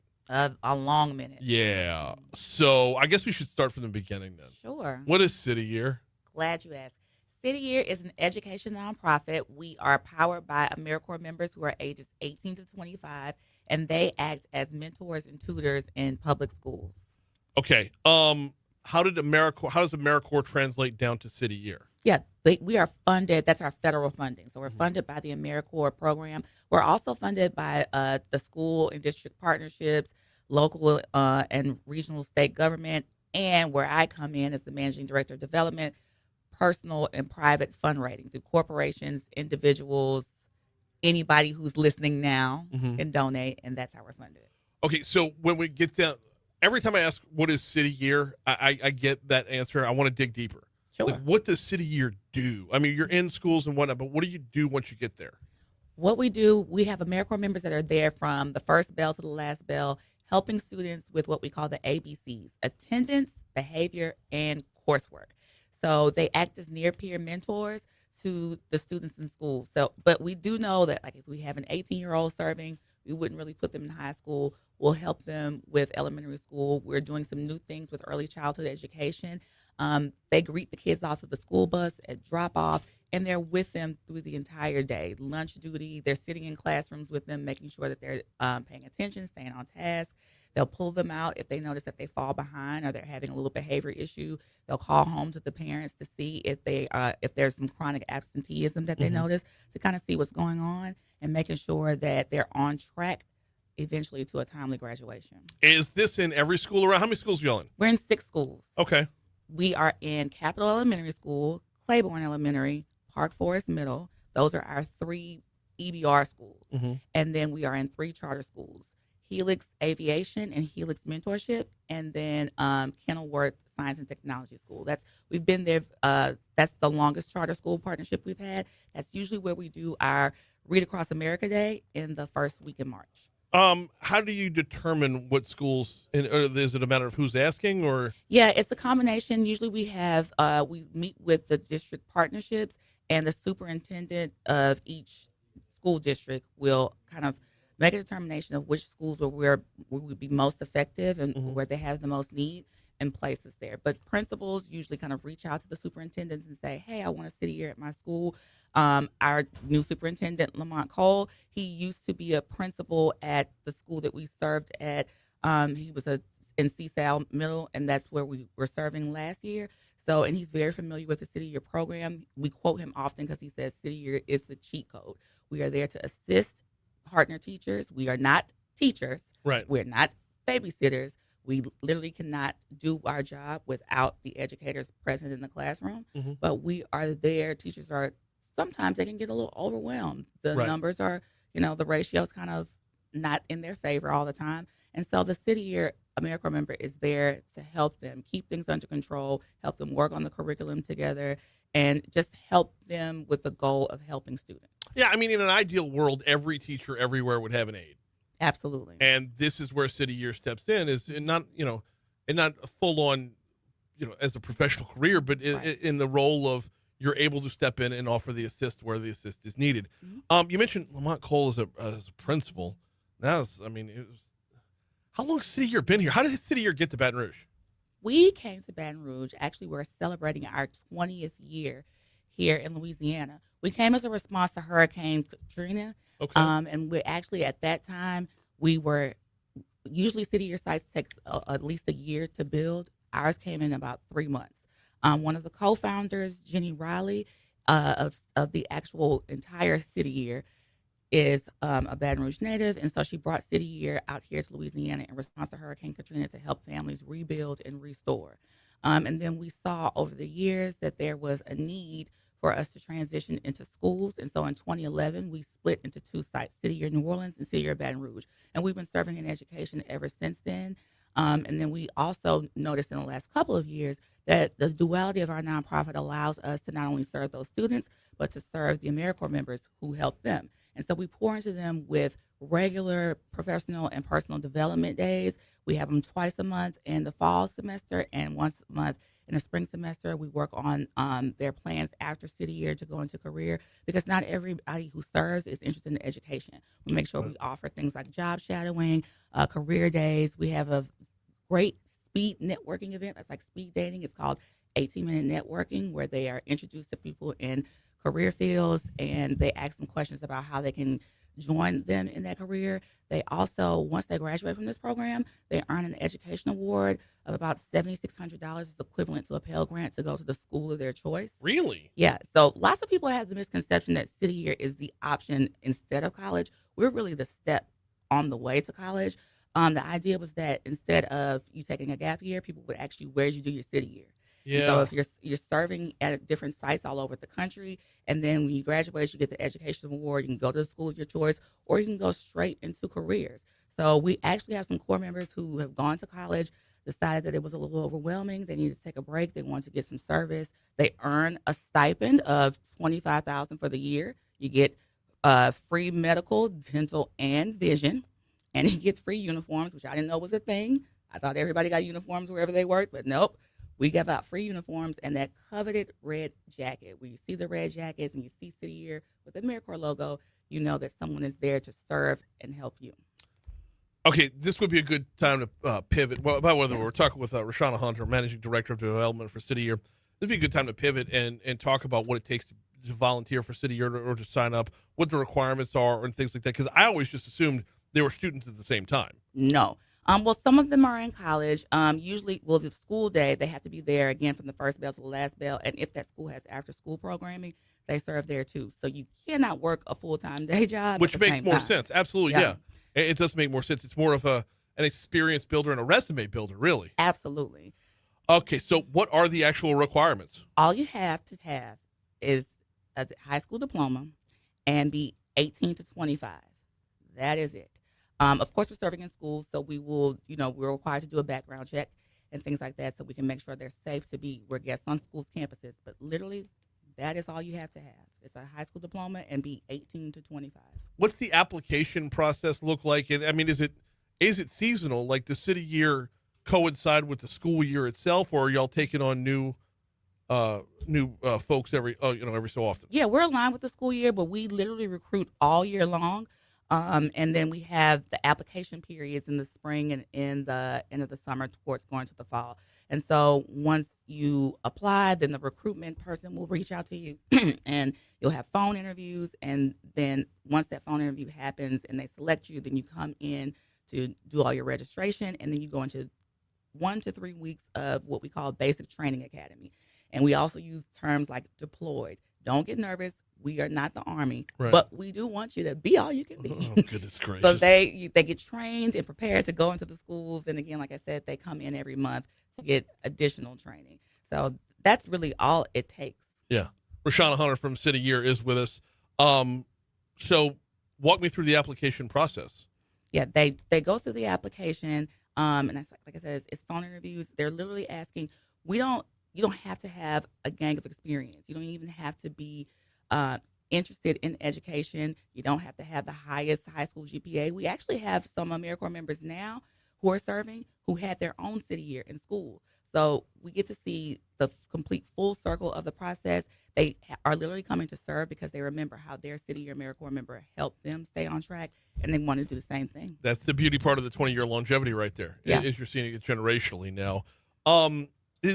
You mentioned something about a stipend, but this is a volunteer post, correct? Yes, it is volunteer, but it's paid volunteer. So it is not it's not a job. It's not, you're earning a stipend and not a salary, but you are serving they have to earn 1,700 hours to qualify for their education award. Okay. And they can get that several ways. Surprisingly enough, usually their day is about 8 to 10 hours long, but you can't earn all 1,700 hours in the schools. So we Right. do a lot of community partnerships, like what we're doing with iCare.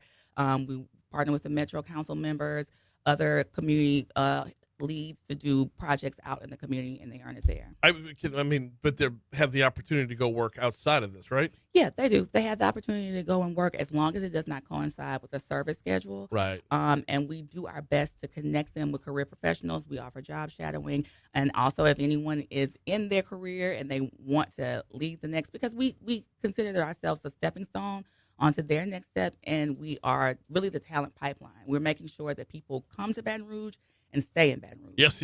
Yeah. We've got about a minute left with Rashana Hunter from City Year. Community events. What y'all got coming up? Glad you asked. Tomorrow we are hosting Live After 5 downtown in Aurora Plaza. Okay. We have the benefit of having our musical guest, Timothy Wayne. Timothy Wayne is a rising country music star. I got to tell you, I love country music. I'm a Southern belle, so I listen to it all the time. And what we've learned is Timothy Wayne is the nephew of, wait on it, Tim McGraw. Yes, sir. Okay. Yes, ma'am. So I was hoping that maybe he would be kind enough to ask his Uncle Tim and Aunt Faith to come on down, but we can't guarantee it. No. Either way, we're going to have a rocking good time. He's the LSU Tiger, too. Like Yes. so So y'all can be out there tomorrow, Yep. and as luck would have it, I'm out there the next week. Well, I'll come and visit you as long Okay. as you come and visit us. Yeah. Well, no, I can't tomorrow. Aw. I know. Well, I'll send you pictures. I know you'll miss me. yes, absolutely. But yeah, I'm out there next week, and then the last week of Live After 5 when it's the Mixed Nuts. So Love mixed nuts. that is Love mixed high nuts. energy. Love mixed nuts. Very high energy. You will see me there. And anyone who comes out tomorrow, you'll also get to hear from one of our current AmeriCorps members serving, She's going to get up. Her name is Stephanie George, and she'll tell us all about her life experience through City Year and how it's preparing her for the future. She's Rashana Hunter, Managing Director of Development for City Year. Thank you so much for a couple minutes this morning. Yeah, thanks for having me. Always. We have got Your Money Now coming your way right now on Talk 107.3. We're off. Yes. Oh my God. Did y'all catch Spicy Pits in the beginning? Is Spicy Pits on there? Is what? Because I was like, when I go to court, I have Spicy Pits, which, by the way, I have Spicy Pits right now. That's I what I don't know. call sweating. Oh. Spicy I Pits. have no clue what you're talking about. Woo! Okay, good. Nobody could hear it. You're good. Praise the Lord. No, that was awesome. Thank you. Yeah, I'm Dry mouth and Spicy Pits is what happens all the You time. did fantastic.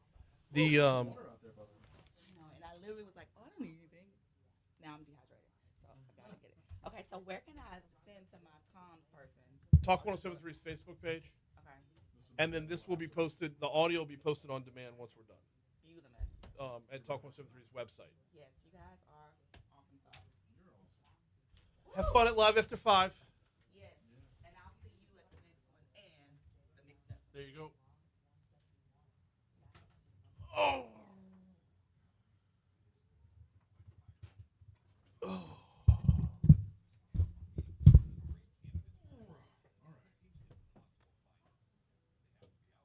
I can't find the damn schedule for Live After 5. I don't even know who I'm emceeing next Friday. There's got to be a time for me to be able to take my foot off the fucking gas. Because next Thursday is the luncheon. By the way, you got a suit? So, next Thursday, what? Crimestoppers luncheon. I believe we have a table. My pleasure. Do what with him? You know that horse has left the barn. We're all set for next Thursday. Yeah, we have a table, I believe. We always have a table. I'll double check. That's Johnny's Yeah. stuff. Okay. So Monday, the reason we need to push it back, we went to Donaldsonville High School.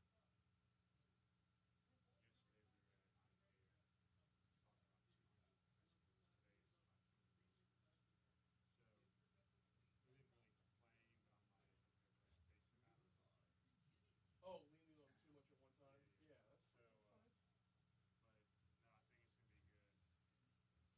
With my Mondays, I can boot Moon off. I do a segment with Moon at 8:15. I can boot him off, no problem, and then we'll take the rest of the.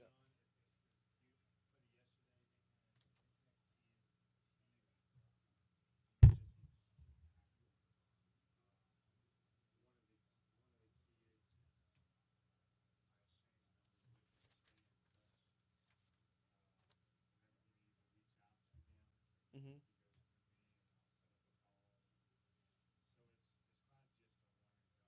Right. Yeah. A little further reinforcement. It's never a bad thing.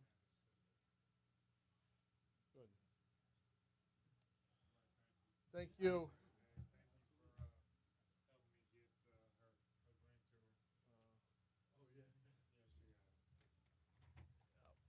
Oh, Nelly. I'm golden. Thank you for the coffee. Thank you for the coffee. Got a key to the door. Yeah. So it's then. By the way, that's the second pot of the morning because I make the first pot. I get here at 5 a.m. Coffee's on.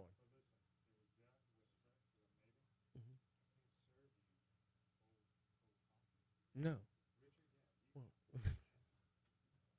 poor Condon. We'll see him.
756 or 755, Talk 107.3 FM, WBRP. Mornings with Brian Haldane, rolling right along. The cleanup continues in Tangipahoa Parish. We'll talk about that in just a second. First, I want to remind you about the folks over at Landmark Bank. LandmarkBankLA.com is their website. Landmark Bank is a great story because Landmark Bank was founded in 1897 as a community bank. And here in 2025, they remain true to their mission. They remain a community bank. If you want the individual locations, check out LandmarkBankLA.com. Hit the little About tab. You'll find the locations and hours right there. But the reason their mission is so amazing is because we've learned over the years that having a banker is every bit as important as having a bank, if not more important than having a bank. Having a banker, someone you could sit down with, talk about what your plans are, where you want to go. Personal banking. Let's start with personal banking, okay? If you have a banker, you can look at your checking account, your savings account. You get all those set up, right? Now, where do we want to go? Do we want to borrow money to buy a car? Are we looking to buy our first home? Are we looking to buy our forever home? Are we looking to invest for the future for our retirement? A banker, someone you could shake hands with, look in the eye, someone who gets to know you, can help you navigate life's path financially. Now, what about on the business end? Well, don't even need to tell you on the business end. If you're an entrepreneur and you were doing business back after the 2016 flood, you knew how important a banker was. If you were doing business through COVID, you knew how important a banker was. That's what they do over at Landmark Bank. They're a community bank for a reason. Check them out at landmarkbankla.com. Down I-12 from here, cleanup continues in Tangipahoa Parish. We are more than a month removed from the explosion at Smitty's Supply in Roseland, spewing out oil and other toxic substances into the river. Adam Adams, a federal on-scene coordinator with the EPA, says the EPA has set up a website to keep the public updated on the cleanup process. It'll explain sampling that's being done, locations. It'll show progress on recovery operations for the oil products, how much oily products and waste we've recovered. So crews have contained the waste so that it doesn't get into the community, and so far they've recovered more than 5.5 million gallons of waste from the Tangipahoa River and affected ponds. Adams says that represents more than half of the overall waste that is to be recovered. He says you could definitely see the progress in the ponds. There's 2 ponds where we can actually see water now. Up until that point, it's just been a solid layer of oily products on there. And a solid layer of oily products downriver as well. It's when you see what's being pulled from the river, how far downriver they are from it, and just the idea that, well, rivers are always running. I mean, and to see that it's not washing out. And as we spoke with Dr. Doring from LSU the other day, it's going to take months on end to get this done. Adam says yesterday they started something called SCAT, Shoreline Cleanup Assessment Techniques. He says that's the final step in the cleanup of the river. We assess the banks of the river to figure out the best way to clean up that oil. Is there no oil there? Is there sheen? Can we just flush it with water from the river? Not a high pressure, just a soft flush. With the look of the samples, it's hard to believe we're on the last step of anything with this, especially with what Dr. Doring told us about yesterday. He said months before it's back to normal. So, by the way, if you want to visit the website, it's go to response.epa.gov. From there, you're going to click on the region. Our region includes Texas and Arkansas and Oklahoma, and I believe New Mexico as well. Once you click on the region, you'll find the individual. In fact, it's the first one up on the list for Smitty's Supply Fire. Scroll down a little bit, and you'll see the links from there to track things in real time via the EPA is providing us information-wise. Hour 3 coming up next.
Anything fun happening over on the chat?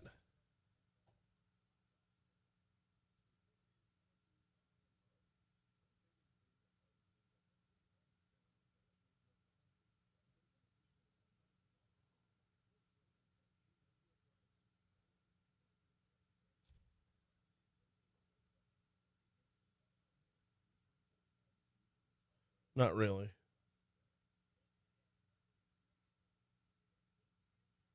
Oh, shoot, Kevin, I'm so sorry. I did not see, I was not in the chat at the time.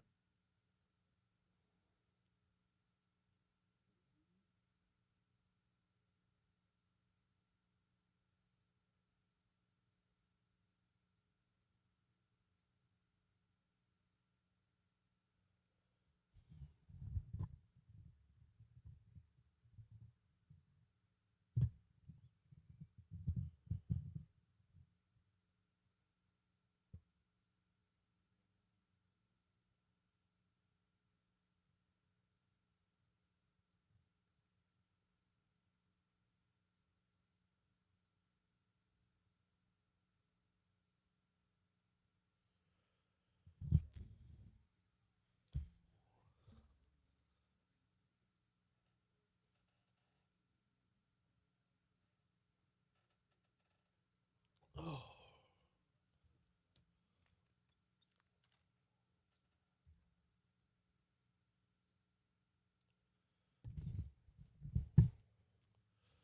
.806 Talk 107.3 FM WBRP. Mornings with Brian Haldane, rolling right along. Hour 3 coming your way right now.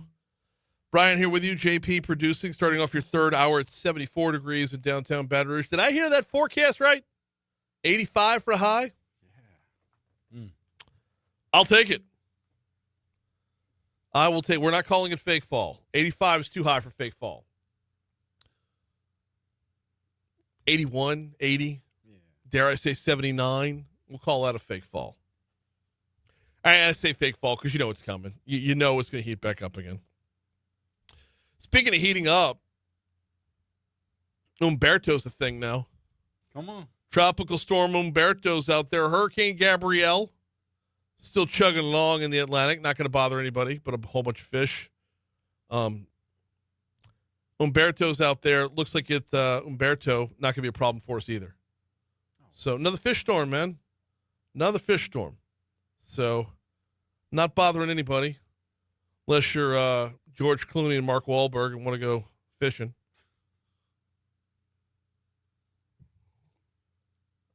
We got a busy third hour. I can't waste time. Tim Temple's in our next segment. Laura Cassidy talking Louisiana Key Academy before we're all done.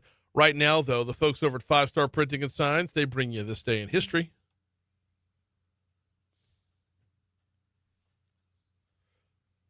Beep, bop, bop, bop.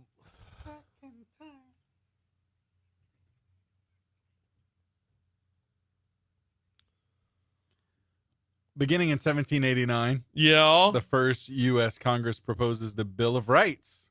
The Bill of Rights was Bill proposed of Rights today. Yes. Okay. Oh man, That's a big pitch, man. yes indeed. And I love like how I'm sorry. It just Oh, you good? the fact that here we are 200 plus years later. Yep. And it's still the same 10. It's so embedded in who we are. That's it. Absolutely. 1804, the 12th Amendment to the U.S. Constitution, establishing the procedure for electing the president and vice president, becomes effective today. Well, la di da. 1804. So basically, the Electoral College. Yeah, Okay. basically. 1926. Thanks, Henry Ford. He announces an 8-hour, 5-day work week for workers at Ford Motor Company. Yep. And everyone else is like, that's a good idea. Yeah. We'll do that. Yeah. The lack of labor Stick with laws and at the beginning of the industrial age were pretty astounding. Yeah. It's not hard to see how unions got their power. Yes, indeed. 1970, the first episode of The Partridge Family is shown on U.S. televisions. Really? Yeah. Okay. Partridge Family. Yeah. It's good stuff. Let's see. 1976, U2 forms. Really? Yeah. U2 has been around for 48 years, 49 insane, years isn't it? today. It's insane. Jeez. Wow. Yeah. In response to a bulletin posted on a Mount Temple by fellow student Larry Mullen, looking to form a rock band. Okay. So, yeah, very Sure. cool stuff. 1992, 2 fans were stabbed and 20 arrests were made after trouble broke out at an Ozzy Osbourne gig in Oklahoma City. The sale of alcohol at the concert was blamed for the incident. That's just a typical metal concert. Isn't it, though? It just Hey, is. this day in 1962, Sonny Liston became the heavyweight boxing champion of the world. First round knockout of Floyd Patterson. Ooh, Yeah. man, love that. Yeah.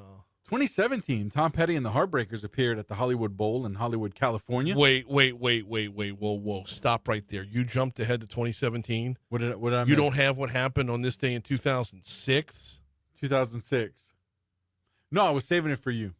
Shut up. No, you weren't. It was on this day in 2006 that the dome field advantage came back. It was on this day in 2006, 19 years ago tonight, that Steve Gleason blocked the punt against Atlanta. That football was back in the Superdome. The Falcons, the Dirty Birds were in the house. Gleason blocked the punt. Curtis DeLoach recovers it in the end zone for touchdown. Saints, and that was the return. That was the Saints coming back. That was the city coming back to life. Yes, indeed. Was that night. And by the way, if you've never heard Chris Berman from ESPN tell this story, I highly recommend checking it out on YouTube. All right. Amazing stuff. See, I did save it for you. I knew You did not. how enthusiastically you would deliver that. No, you did not. I was like, man, saving that for Brian. Whatever. I was testing you to see if you were going to let me move past it. Just keep going. Liar. Tom Petty and the Heartbreakers appeared for their what would be their final concert, as Tom Petty died of an accidental drug overdose a week later. Oh, my. Tom Petty's dead? Yeah. Did not know. Man, 2018, comedian Bill Cosby is sentenced to 3 to 10 years in jail for a 2004 sexual assault, becoming the first celebrity to be jailed in the Me Too era. Okay. Oof. Hey, you know, on this day in 1513? Oh, yeah, I have that. No, you don't. I don't. Spanish conquistador and explorer Vasco Núñez de Balboa was the first to see the Pacific Ocean. Pacific Ocean sighted by Balboa. Wow. Yeah, the first European to sight the Pacific Ocean was Balboa. That's good stuff. No relation to Rocky. No. Birthdays. At your age, man, I discovered Hey, there's a bunch of water over there. I mean, Will Smith today. okay. Also, Michael Douglas, Uh-huh. Catherine Zeta-Jones. Aren't those two together? I thought so. Yeah, they're a long time married. Yeah. Same birthday. Yeah, but 30 years apart. Wait, he's 81, she's 56. Yeah, but still. Yeah. Share a birthday. Mark Hamill as well. Yeah, Luke Skywalker born today. Yeah. Fantastic. Donald Glover, also known. Donald Glover, yeah. Yep. Let's see who else. Christopher Reeve also. Okay. Michelle Silverstein. Okay. Want to add Heather Locklear to that mix? Yeah. Yeah. Scottie Pippen. Barbara Walters. T.I. Freaking T.I. That's what I was about to say, too. Huh? How about it? That's Who all else I you got. That's all I got. Michael Madsen. Okay. As far as deaths go, Arnold Palmer Yeah. and John Bonham. Those were the two that I had as well. Yeah. So, national days. Give me a good one. Give me a really good national day. National One Hit Wonder Day. No. Okay. National Daughters Day. What about that? Yeah, that'll work. That's better than, because I had World Yeah. Maritime Day and National Lobster Day. Okay. That's Like this that. day in history, presented by 5-Star Printing and Signs. 271-4096. 271-4096. Look, being ever present is unbelievably important right now. And making sure your branding is out there for folks to see wherever they're seeing it. Look, out of sight, out of mind, man. If you don't have your logo on, like, let's say, I don't know, a coffee mug, if you don't have your logo on koozies, if you don't have your logo wherever your logo could be, maybe those notebooks you hand out at trade shows and whatnot, put your logo out there. And if you don't like your logo, call 271-4096, talk with Danny and his team, do a little collab, work on it, get noticed, get your business noticed. 5-Star, printshop5.com or 271-4096 for 5-Star Printing and Signs. Good morning, sir. I'm well. How are you? A couple different websites. Yeah. Yeah. I have all the sports ones because I get an email sent right to me every morning. No. Alex Trebek always has the answers.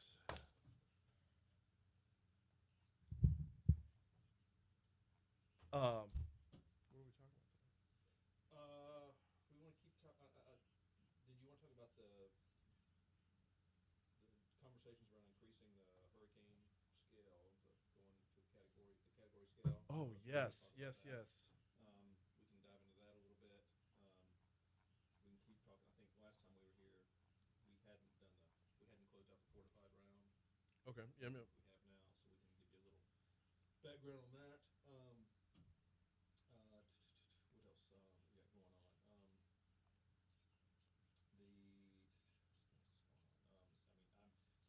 I'm having conversations with companies, just talking about, we've done some reform. We need to have some expectations on stuff. Don't have anything concrete from them yet, but that's just kind of just for your information, some background dialogue that's going on all the time. Because the legislators are doing heavy lifting. Now we need to make sure that we get the appropriate credit for it. We dive in a little bit of that if you want to. Sure. Because that kind of helps set realistic expectations. What else we got? As always, we're still in hurricane season, so got to always be on guard. It only takes one.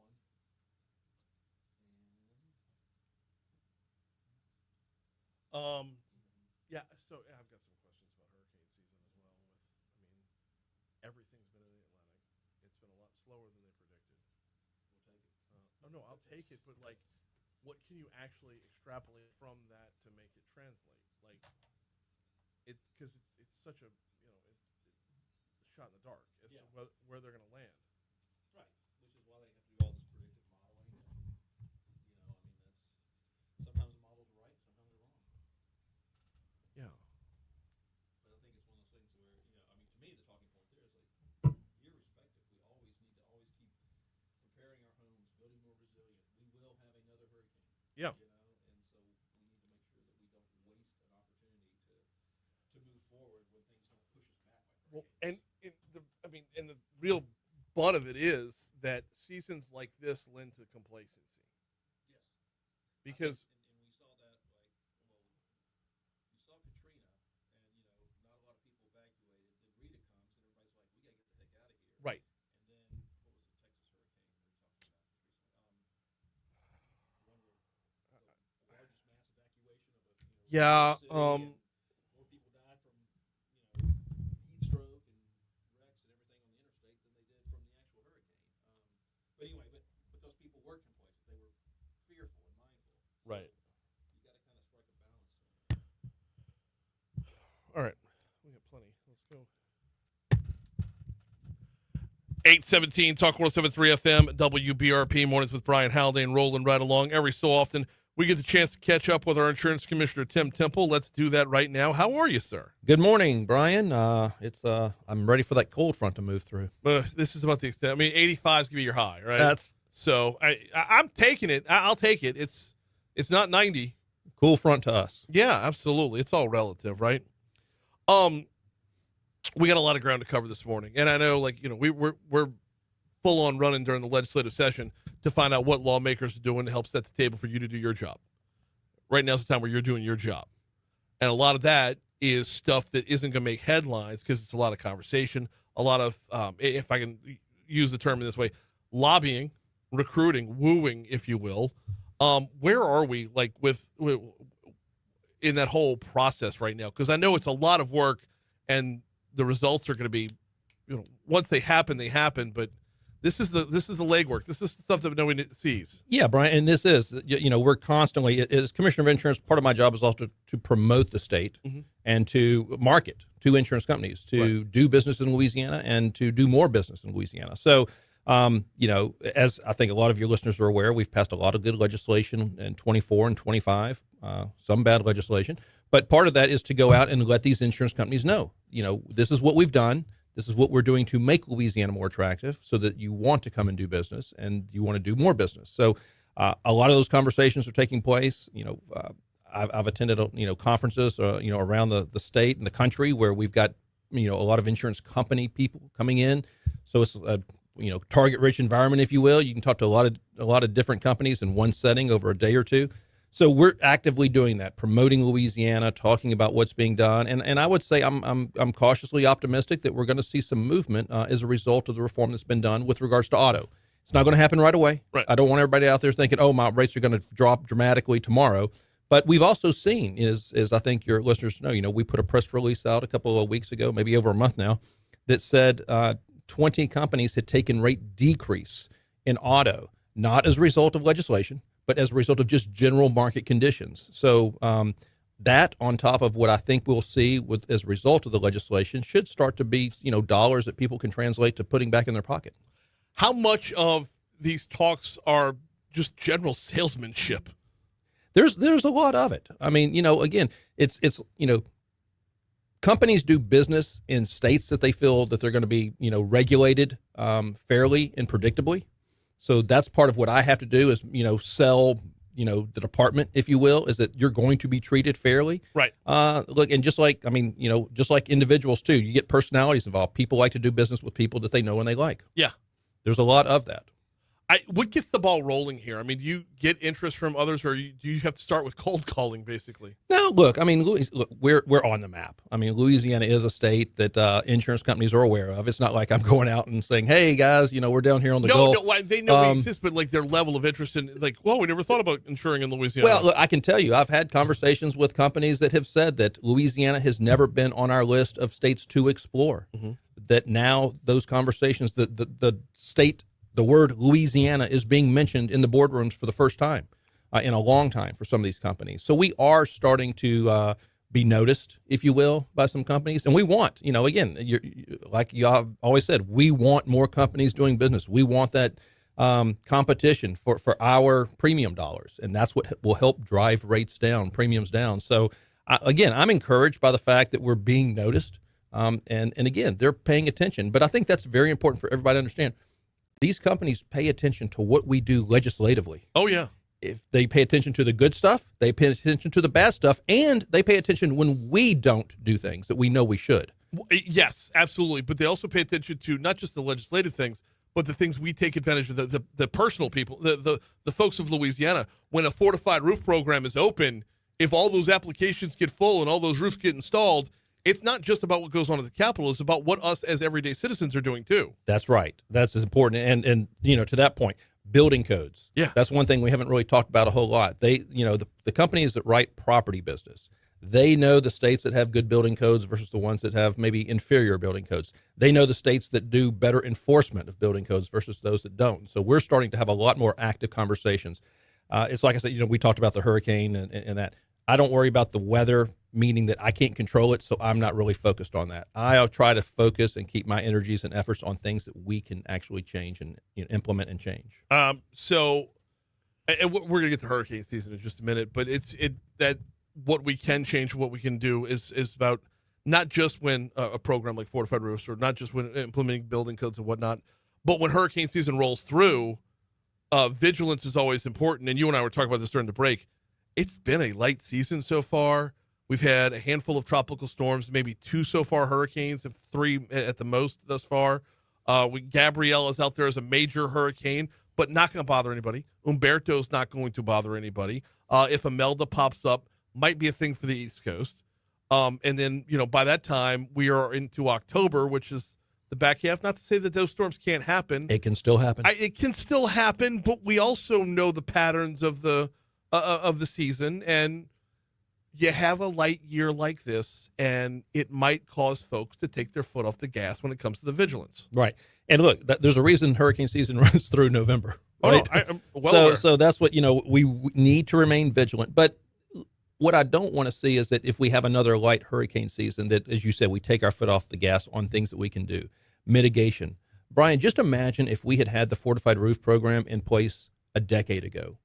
How many fortified, and if we had continued to push it every year, more and more roofs, just imagine then you have the hurricane season that we did in 20 and 21, right? And hundreds of thousands of new roofs that were put on. If those hundreds of thousands of new roofs that were put on in that, from those result of that had been fortified, I would say we would not be in the homeowners and the commercial property crisis that we're in today, because we would be a more resilient state.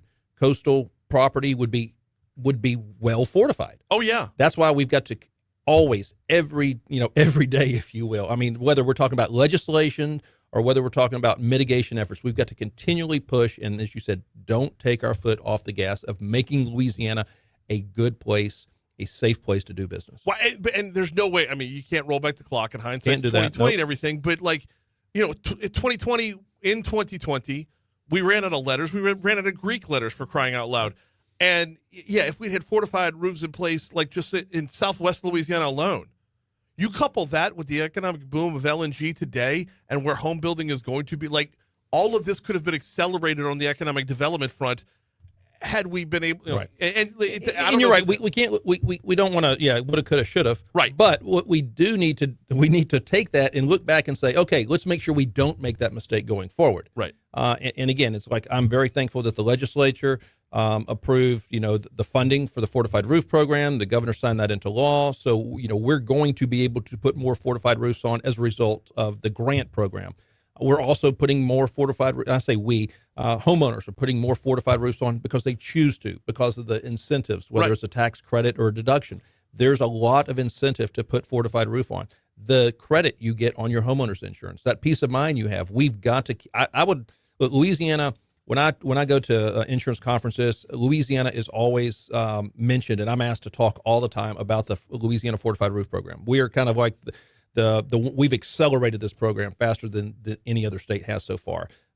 We need to keep pushing on that and doing more. And insurance companies, again, to your point, they are noticing that. They notice that Louisiana is putting on fortified roofs. Yeah.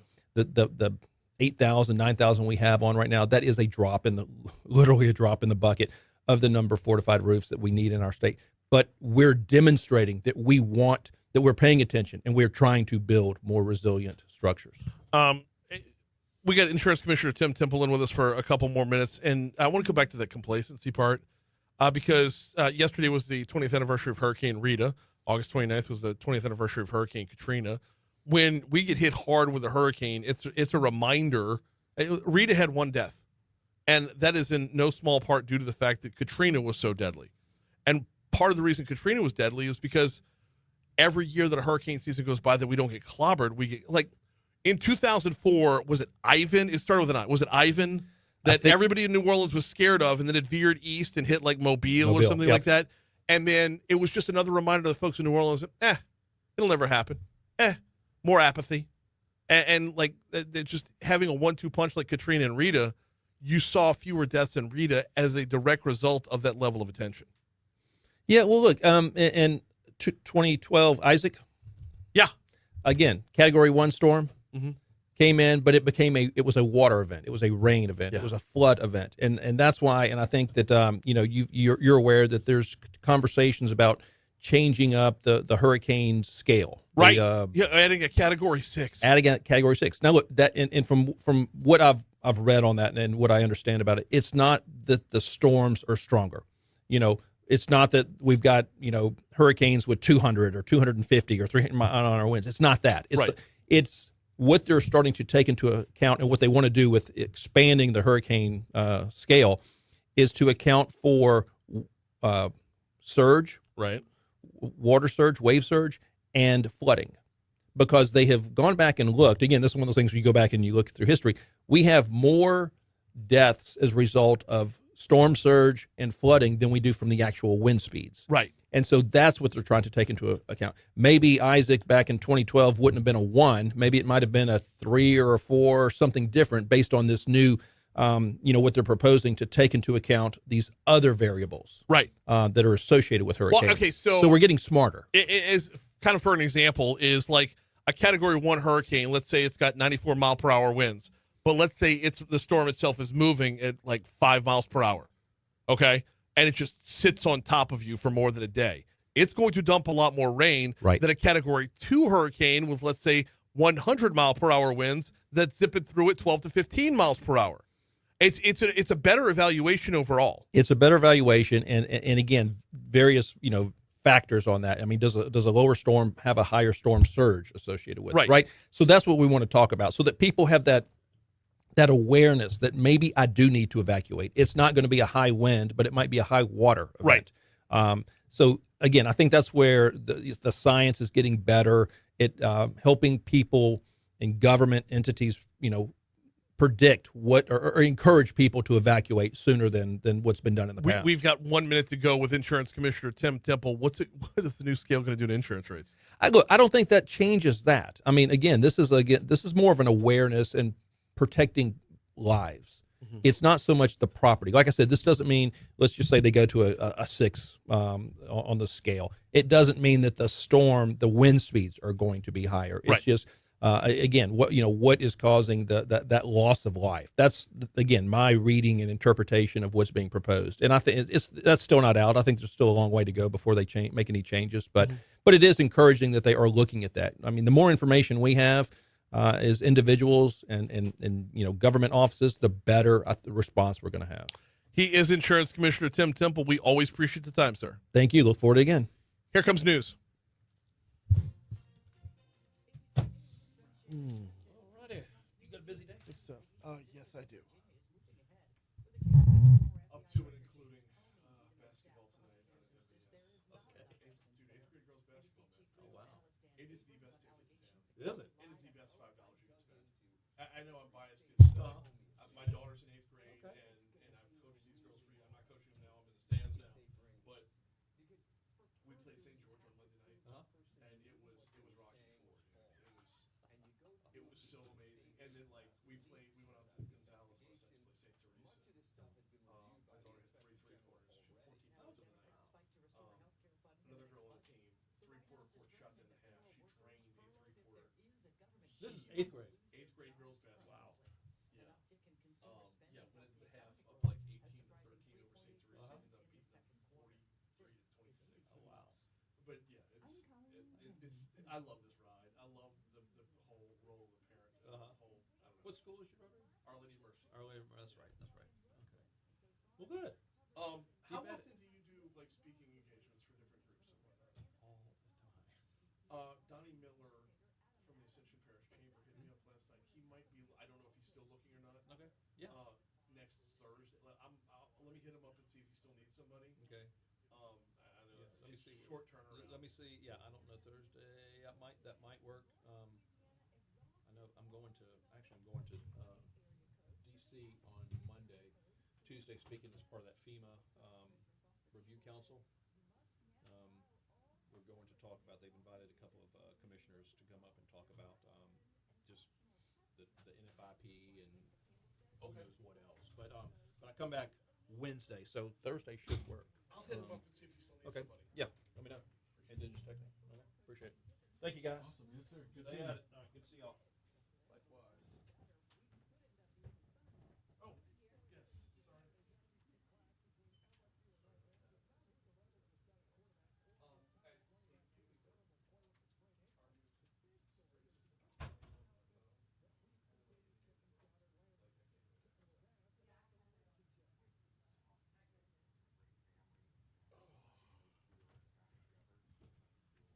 How you doing? Good morning. Y'all sent notes, right?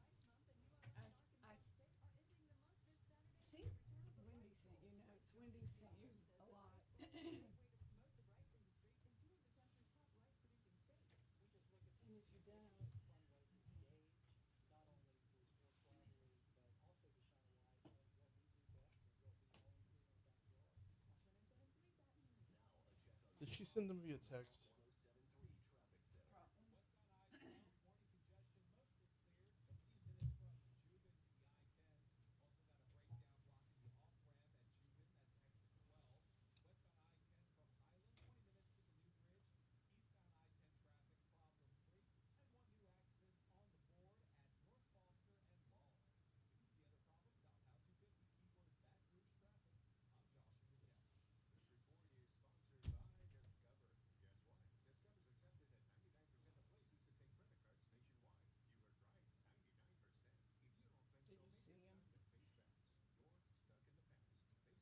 Oh yeah, no. You sent it. Okay, I got it here.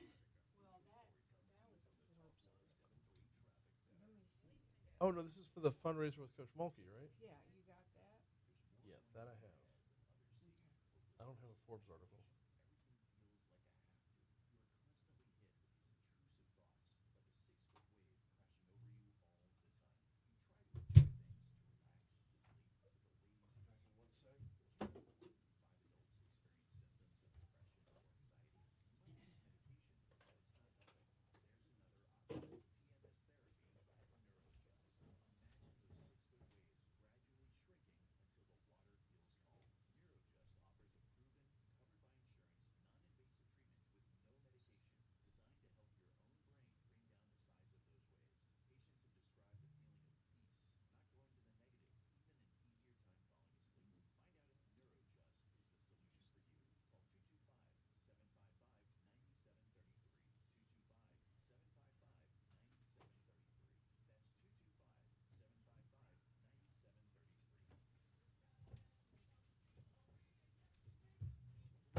So we're talking about the event. What else are we talking about? Just the event. Just the event? Okay. Yeah. Can we go over a brief history of Key Academy? Just to kind of Sure. get the.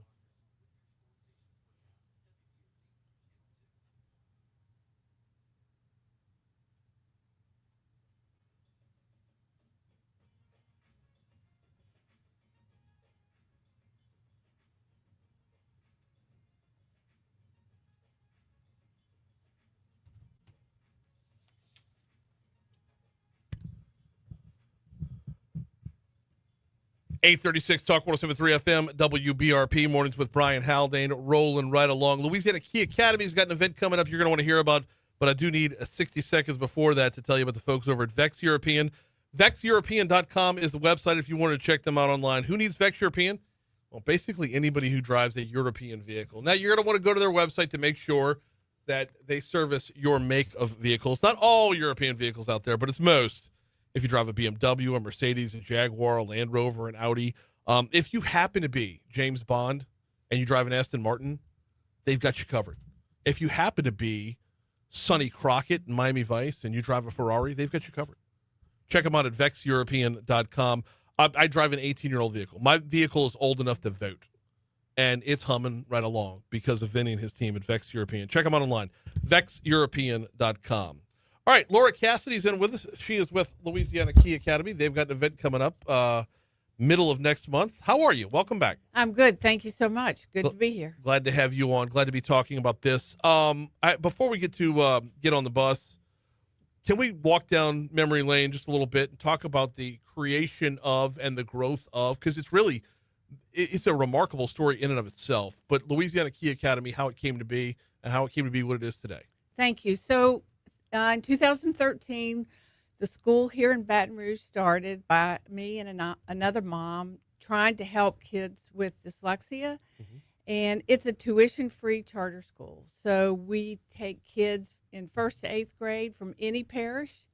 And it has been a success story. It's grown. We have 3 schools in the state now, but this is the flagship. Wow. I did not know that there were more. I thought this was still the only one. Where are the other 2? One's in Shreveport and one's in Covington. You knew Covington was going to pop up. Come on. My home. I see. Yes, yeah. Yes. All right. So started in 2013, growing over the last decade plus. Talk to me a little bit about how it's different when you're serving dyslexic kids versus anybody else out there. What is different about, is it the curriculum? Is it the approach? Is it all of the above? Yeah, all of the above. We're a nationally certified school, and we have small classes. We have certified language teachers, and basically we are a specialty school. So it'd be like a specialty hospital where we just take care and nurture and really educate kids with dyslexia, those that are struggling to learn how to read. And I think it's a real jewel in the city. how much do we still not know about dyslexia overall? I mean, y'all are in it every day, but like the general understanding of what it means when a kid is dyslexic. Well, the science is there. It's getting the word out. Right. So we could get the kids in the first grade. So if you have a kid that's struggling to read or spell or can't say the alphabet, can't rhyme, all those are early signs. Can't rhyme? Yes. Do you have a problem with rhyming? Oh, no, not at all. Not at all. Yeah, they can't hear I those. probably should have said something that rhymed right there. That would have been really on point.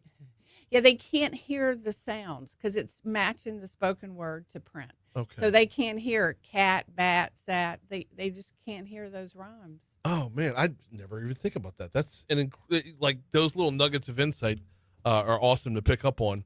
We're talking with Laura Cassidy about the Louisiana Key Academy and its growth and evolution over the years. As far as overall education of the general public, like when I was in school, dyslexia just meant you got an untimed ACT. That was the only difference. But the rest of the student would. The dyslexic student sits right next to the student who's not dyslexic in class. And I don't know that, well, I do know they weren't served well, but somehow managed. This takes people from surviving and moving them over to thriving. Yes, and I think these are smart kids who are struggling to read, and they look at their peers and they're like, well, why is it so easy for so-and-so next to me? Right. And it's a real hit on their self-esteem. So what we do is give them the content level material. So, third grade material, but we don't say like, go home and read 60 pages at night. Right. So, and then we teach them how to read. So it's a boost to their self-esteem and teaching them how to read and letting them know they can do whatever they want to. And they have incredible gifts. What's needed from Louisiana Key Academy the most right now? Is it just information? Is the aim to grow into more cities? Well, I have a heart for these kids, and I think everybody that works there. But what we're trying to do for this event with Coach Mulkey is get a bus. We need a bus so that we can transport kids, because we have a lot of kids that want to come to our school. We serve every parish, so they have difficulty getting there. Okay. So that's what we're really about now, and but it is a model for the country. All right, well, then let's talk about the event coming up. October 16th, 6 to 8 p.m.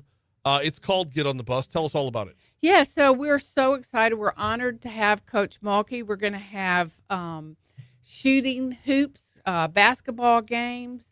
We'll have diamonds and Queen of Sparkles jacket that you can play for. And it's all to buy, to raise money for that bus so we can get kids that have dyslexia to the school. So it's going to be a lot of fun. You can sponsor. I think I heard you talking about basketball earlier. Yes. Yeah, so you could sponsor, or a company can sponsor, say, a middle school or high school girls basketball team. Like, how cool would that be? What, to come out and play on the 16th? Yeah, come out that night. And then, if you're, as a sponsor, that's what we're encouraging people to do. So just think how inspiring that would be for girls to see Coach Mulkey and then shoot some hoops. October 16th is a Thursday. I'm already trying to map out in the calendar in my mind right now if we're playing. I'll get to that afterwards. Yes, 6 to 8. 6 to 8 p.m. And right. where at? So it's at 5015 Autoplex. That's where the school is. It's off of Airline Highway, behind the Mazda dealership, behind Clegg's. It's tucked in there. We have 14 acres, a beautiful gym. We're going to have free food, great food. We're going to have, like I said, a Queen of Sparkles jacket. We're going to have diamonds for giveaway. And it's going to be a lot of fun. So I don't think you want to miss it. And I think we want to, again, give girls that inspiration that Coach Mulkey gives us all. And then it's a win for everybody, right? Absolutely. So along with the basketball, what else is going on at the event? Well, what else would there be besides basketball, right? No, but again, let me re-ask the question. Are you giving her a microphone? Yes. Okay. Oh, yes. Because you can't not, right? You can't have Coach Mulkey out there and not have her tell some stories about her own life and share a couple of jokes that are probably going to offend a couple people, but the rest of us are going to die laughing. Oh, yes. She will be giving the keynote speech, and we're just so delighted to have her. And again, there'll be food, and it's just going to be fun. So you want to wear your game day attire Okay. with lots of sparkles, tennis shoes, and please join us. Very, very cool stuff. We got just a couple minutes left with Laura Cassidy talking about Louisiana Key Academy and the Get on the Bus event coming up on October 16th, 6 to 8 p.m., 5015 Autoplex Drive. So the campus, we got to talk about the campus a little bit because it's been forever since we've talked about Key Academy. The growth and moving and like the new digs. Tell me all about it. Yes, so we moved from Government Street a year ago, and we're now at where the international school was before. Okay. So it's 14 acres. We have a pond. We have several buildings. It's great. It's a real success story. Well, and I think the movement of, from where you were to where you are is a testament to the success because when y'all got started, it was like, is this going to catch on? Are people going to respond in kind? And they did. And like when the moment came for y'all to move out, for y'all to move out of the Piccadilly, I mean, that's when you're really, you're achieving some new heights to be, to go from, for those that don't know, behind Catholic High, Government at Hearthstone, it used to be a Piccadilly right there, and a whole strip shopping center as well, right? Which y'all revamped into a really top-notch facility. But the fact that you outgrew that facility is a wonderful story in itself. Yeah, thank you very much. It is. It's a great testimony to the students that we serve and the needs that's there. So we're just trying to get that word out about dyslexic kids struggling and, again, help us raise some money for transportation and have fun. Where can folks go if they want to take advantage of jumping on the sponsorships or getting themselves involved in some way, shape, or form? Okay, so the event's October 16th. You can go to our Facebook or Instagram, which is Louisiana Key Academy. Mm-hmm. You can go to our website, which is lkaschools.com. Okay. So either one, Louisiana Key Academy, Facebook or Instagram, and then lkaschools.com is the website. Go ahead, continue. Sorry. Yeah. So, and if you have any questions, there's a place on the website to ask questions. But it's going to be such a great event. And the aim here ultimately is to get a bus. And I mean, we're looking for like one bus to serve everybody. Well, we want to start with one bus. We spend our money on testing kids and then small classrooms. Mm-hmm. So we are an expensive model because all our money goes in the classroom. Right. We hope to have 4 or 5 buses, but this is our pilot project. And so... I'm sorry, something we didn't cover on the front end is the grades within the academy and the number of classes that you actually have. Yeah, we're 1st through 8th grade. Right. And it's essentially one class for each grade?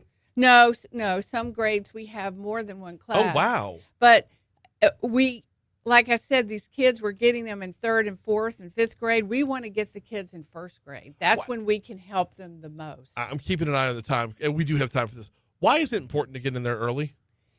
Well, I think most people know that the brain is still growing. Right. And so you want to get there when the brain is still growing and is malleable, able to change. Mm-hmm. And so our program is going to help kids the most in the 1st grade. And also, just think about it. If you're sitting in a classroom for 2 or 3 years and you're not learning to read, you're falling further behind and you feel bad about yourself. Well, that's where I thought you would be going with it, the psychological effects of just that built-in dejection, that built-in feeling of failure when it's nothing that's your fault at all. Right. The quicker you can nip that in the bud, you start growing towards success instead of growing towards doing the same thing over and over again, expecting a different result. Right. So we want you to be like Jay Leno, funny, or Charles Schwab. They're all these successful dyslexics, and they can add, and they do add so much to our community. So we just got to grow the ranks.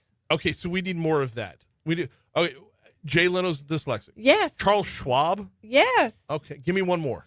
Let's see. Richard Branson, Virgin Airlines. Yeah. Okay. I mean, there's no limit to I would say the sky's the limit, but he's broken that one as well. Exactly. So, very good. All good. Can't rhyme, but the sky's the limit. She is Laura Cassidy. We always appreciate the time. Thank you so much for hopping on board. Thank you. Absolutely. Don't forget October 16th. Get on the bus. Kim Mulkey will be there. A lot of basketball to be played. Before we get you to our break, I want to remind you one more time about the folks at the Baton Rouge Metro Airport. If you are traveling to an away LSU game and don't yet have your plans mapped out, let me send you to flybtr.com.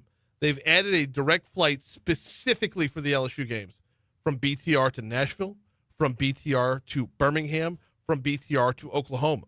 This is, of course, to take on the Commodores, to take on the Crimson Tide, to take on the Sooners.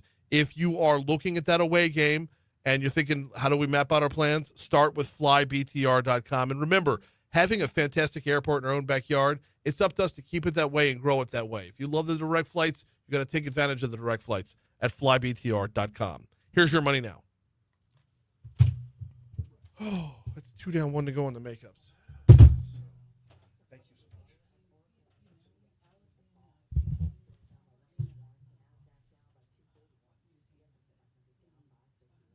Yes.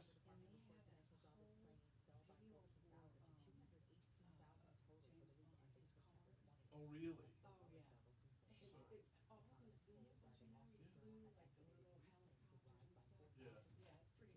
So Vinny, the guy who owns Vex, it's Vex European now, but Vex stood for Vinny's Exotics. He used to specialize in exotic vehicles.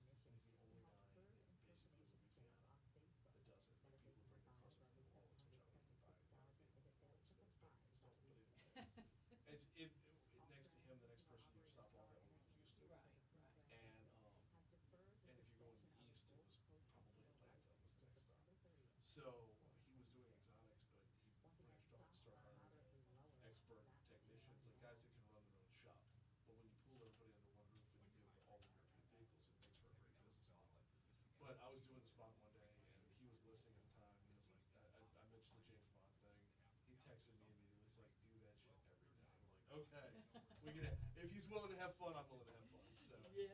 Well, if I ever get a car, mine's like yours. Oh no, I drive an 18-year-old Mercedes Benz. Bought it from sweet old lady who just drove it to church and back. So Thank y'all again. no, thank you. Have a good day. You too.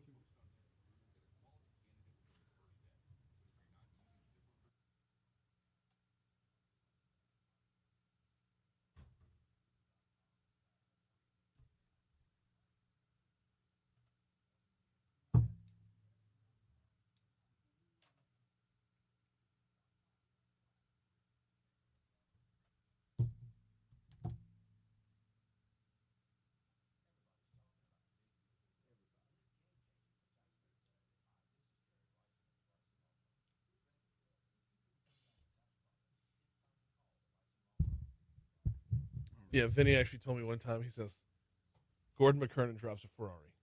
Use one of your live reads to call him out by name. I got to do that. It's been a minute. That's it. I don't think Gordon would like that very much because He probably doesn't want to. talking about how rich all the trial, the REC attorneys are, and it's like, yeah, he's got a Ferrari.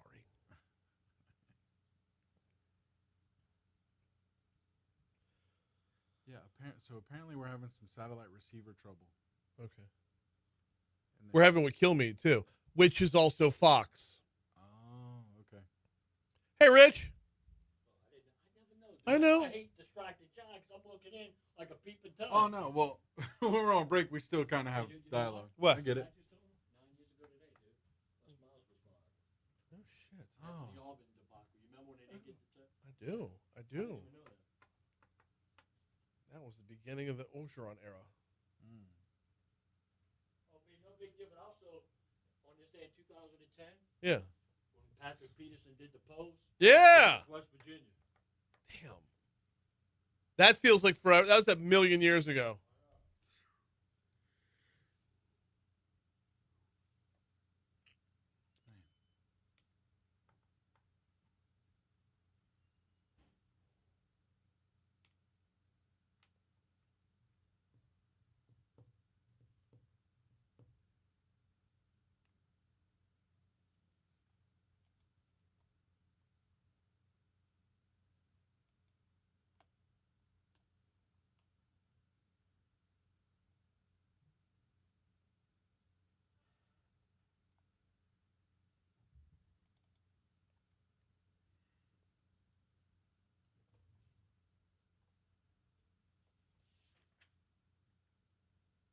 What's your last live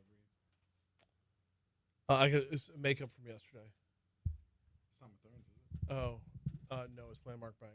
Okay. Oh, wait, it's not like.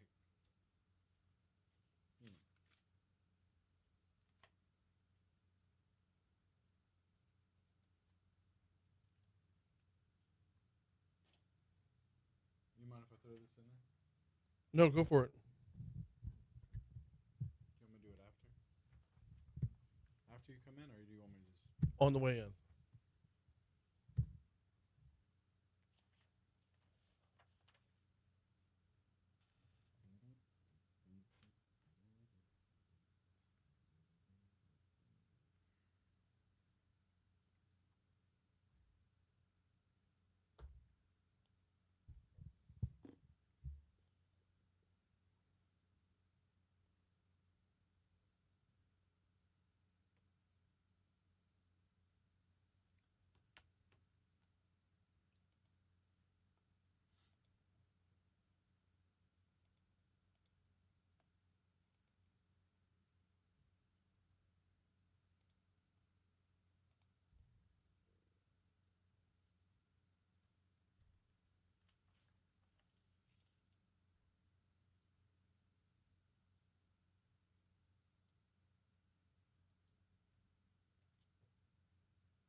So you want me to just go? Yeah.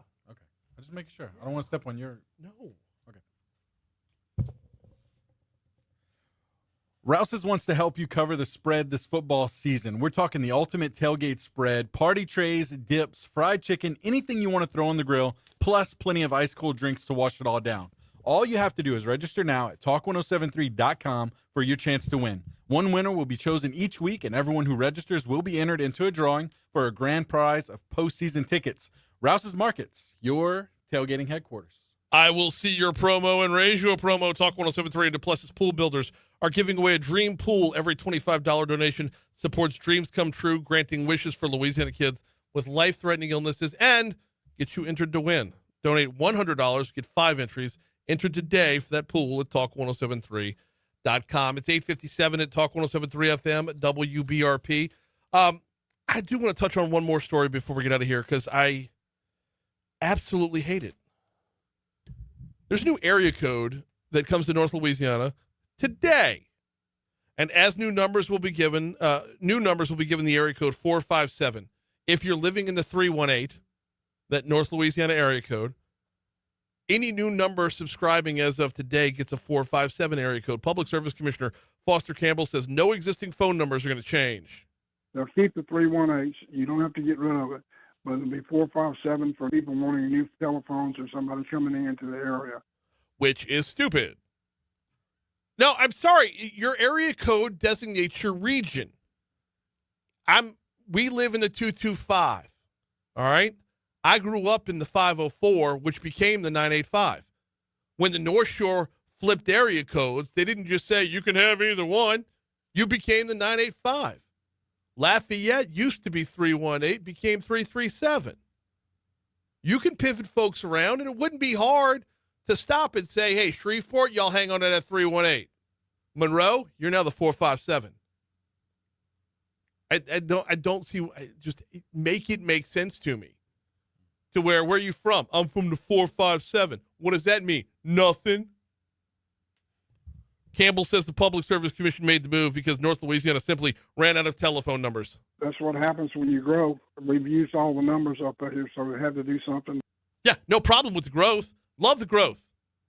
Love what Friday Ellis is doing over in Monroe. Love what 50 Cent is doing in Shreveport. That's awesome.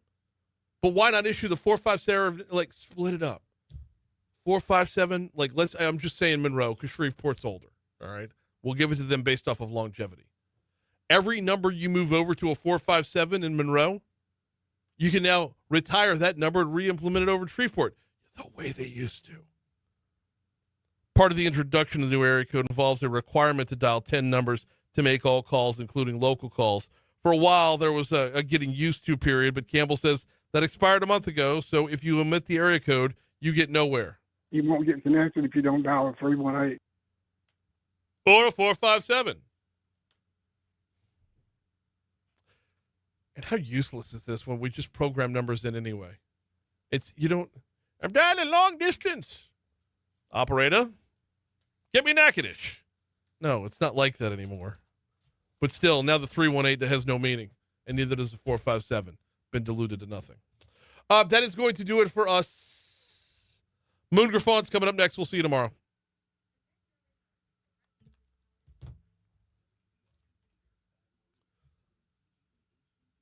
Oh, shit. I forgot to do Landmark Bank. Idiot. I'm an idiot. God. I'll roll them over to tomorrow. I'll give them a freebie tomorrow. Guys and gals, as I understand it, Mooyah. Former sponsor of the show, way back when.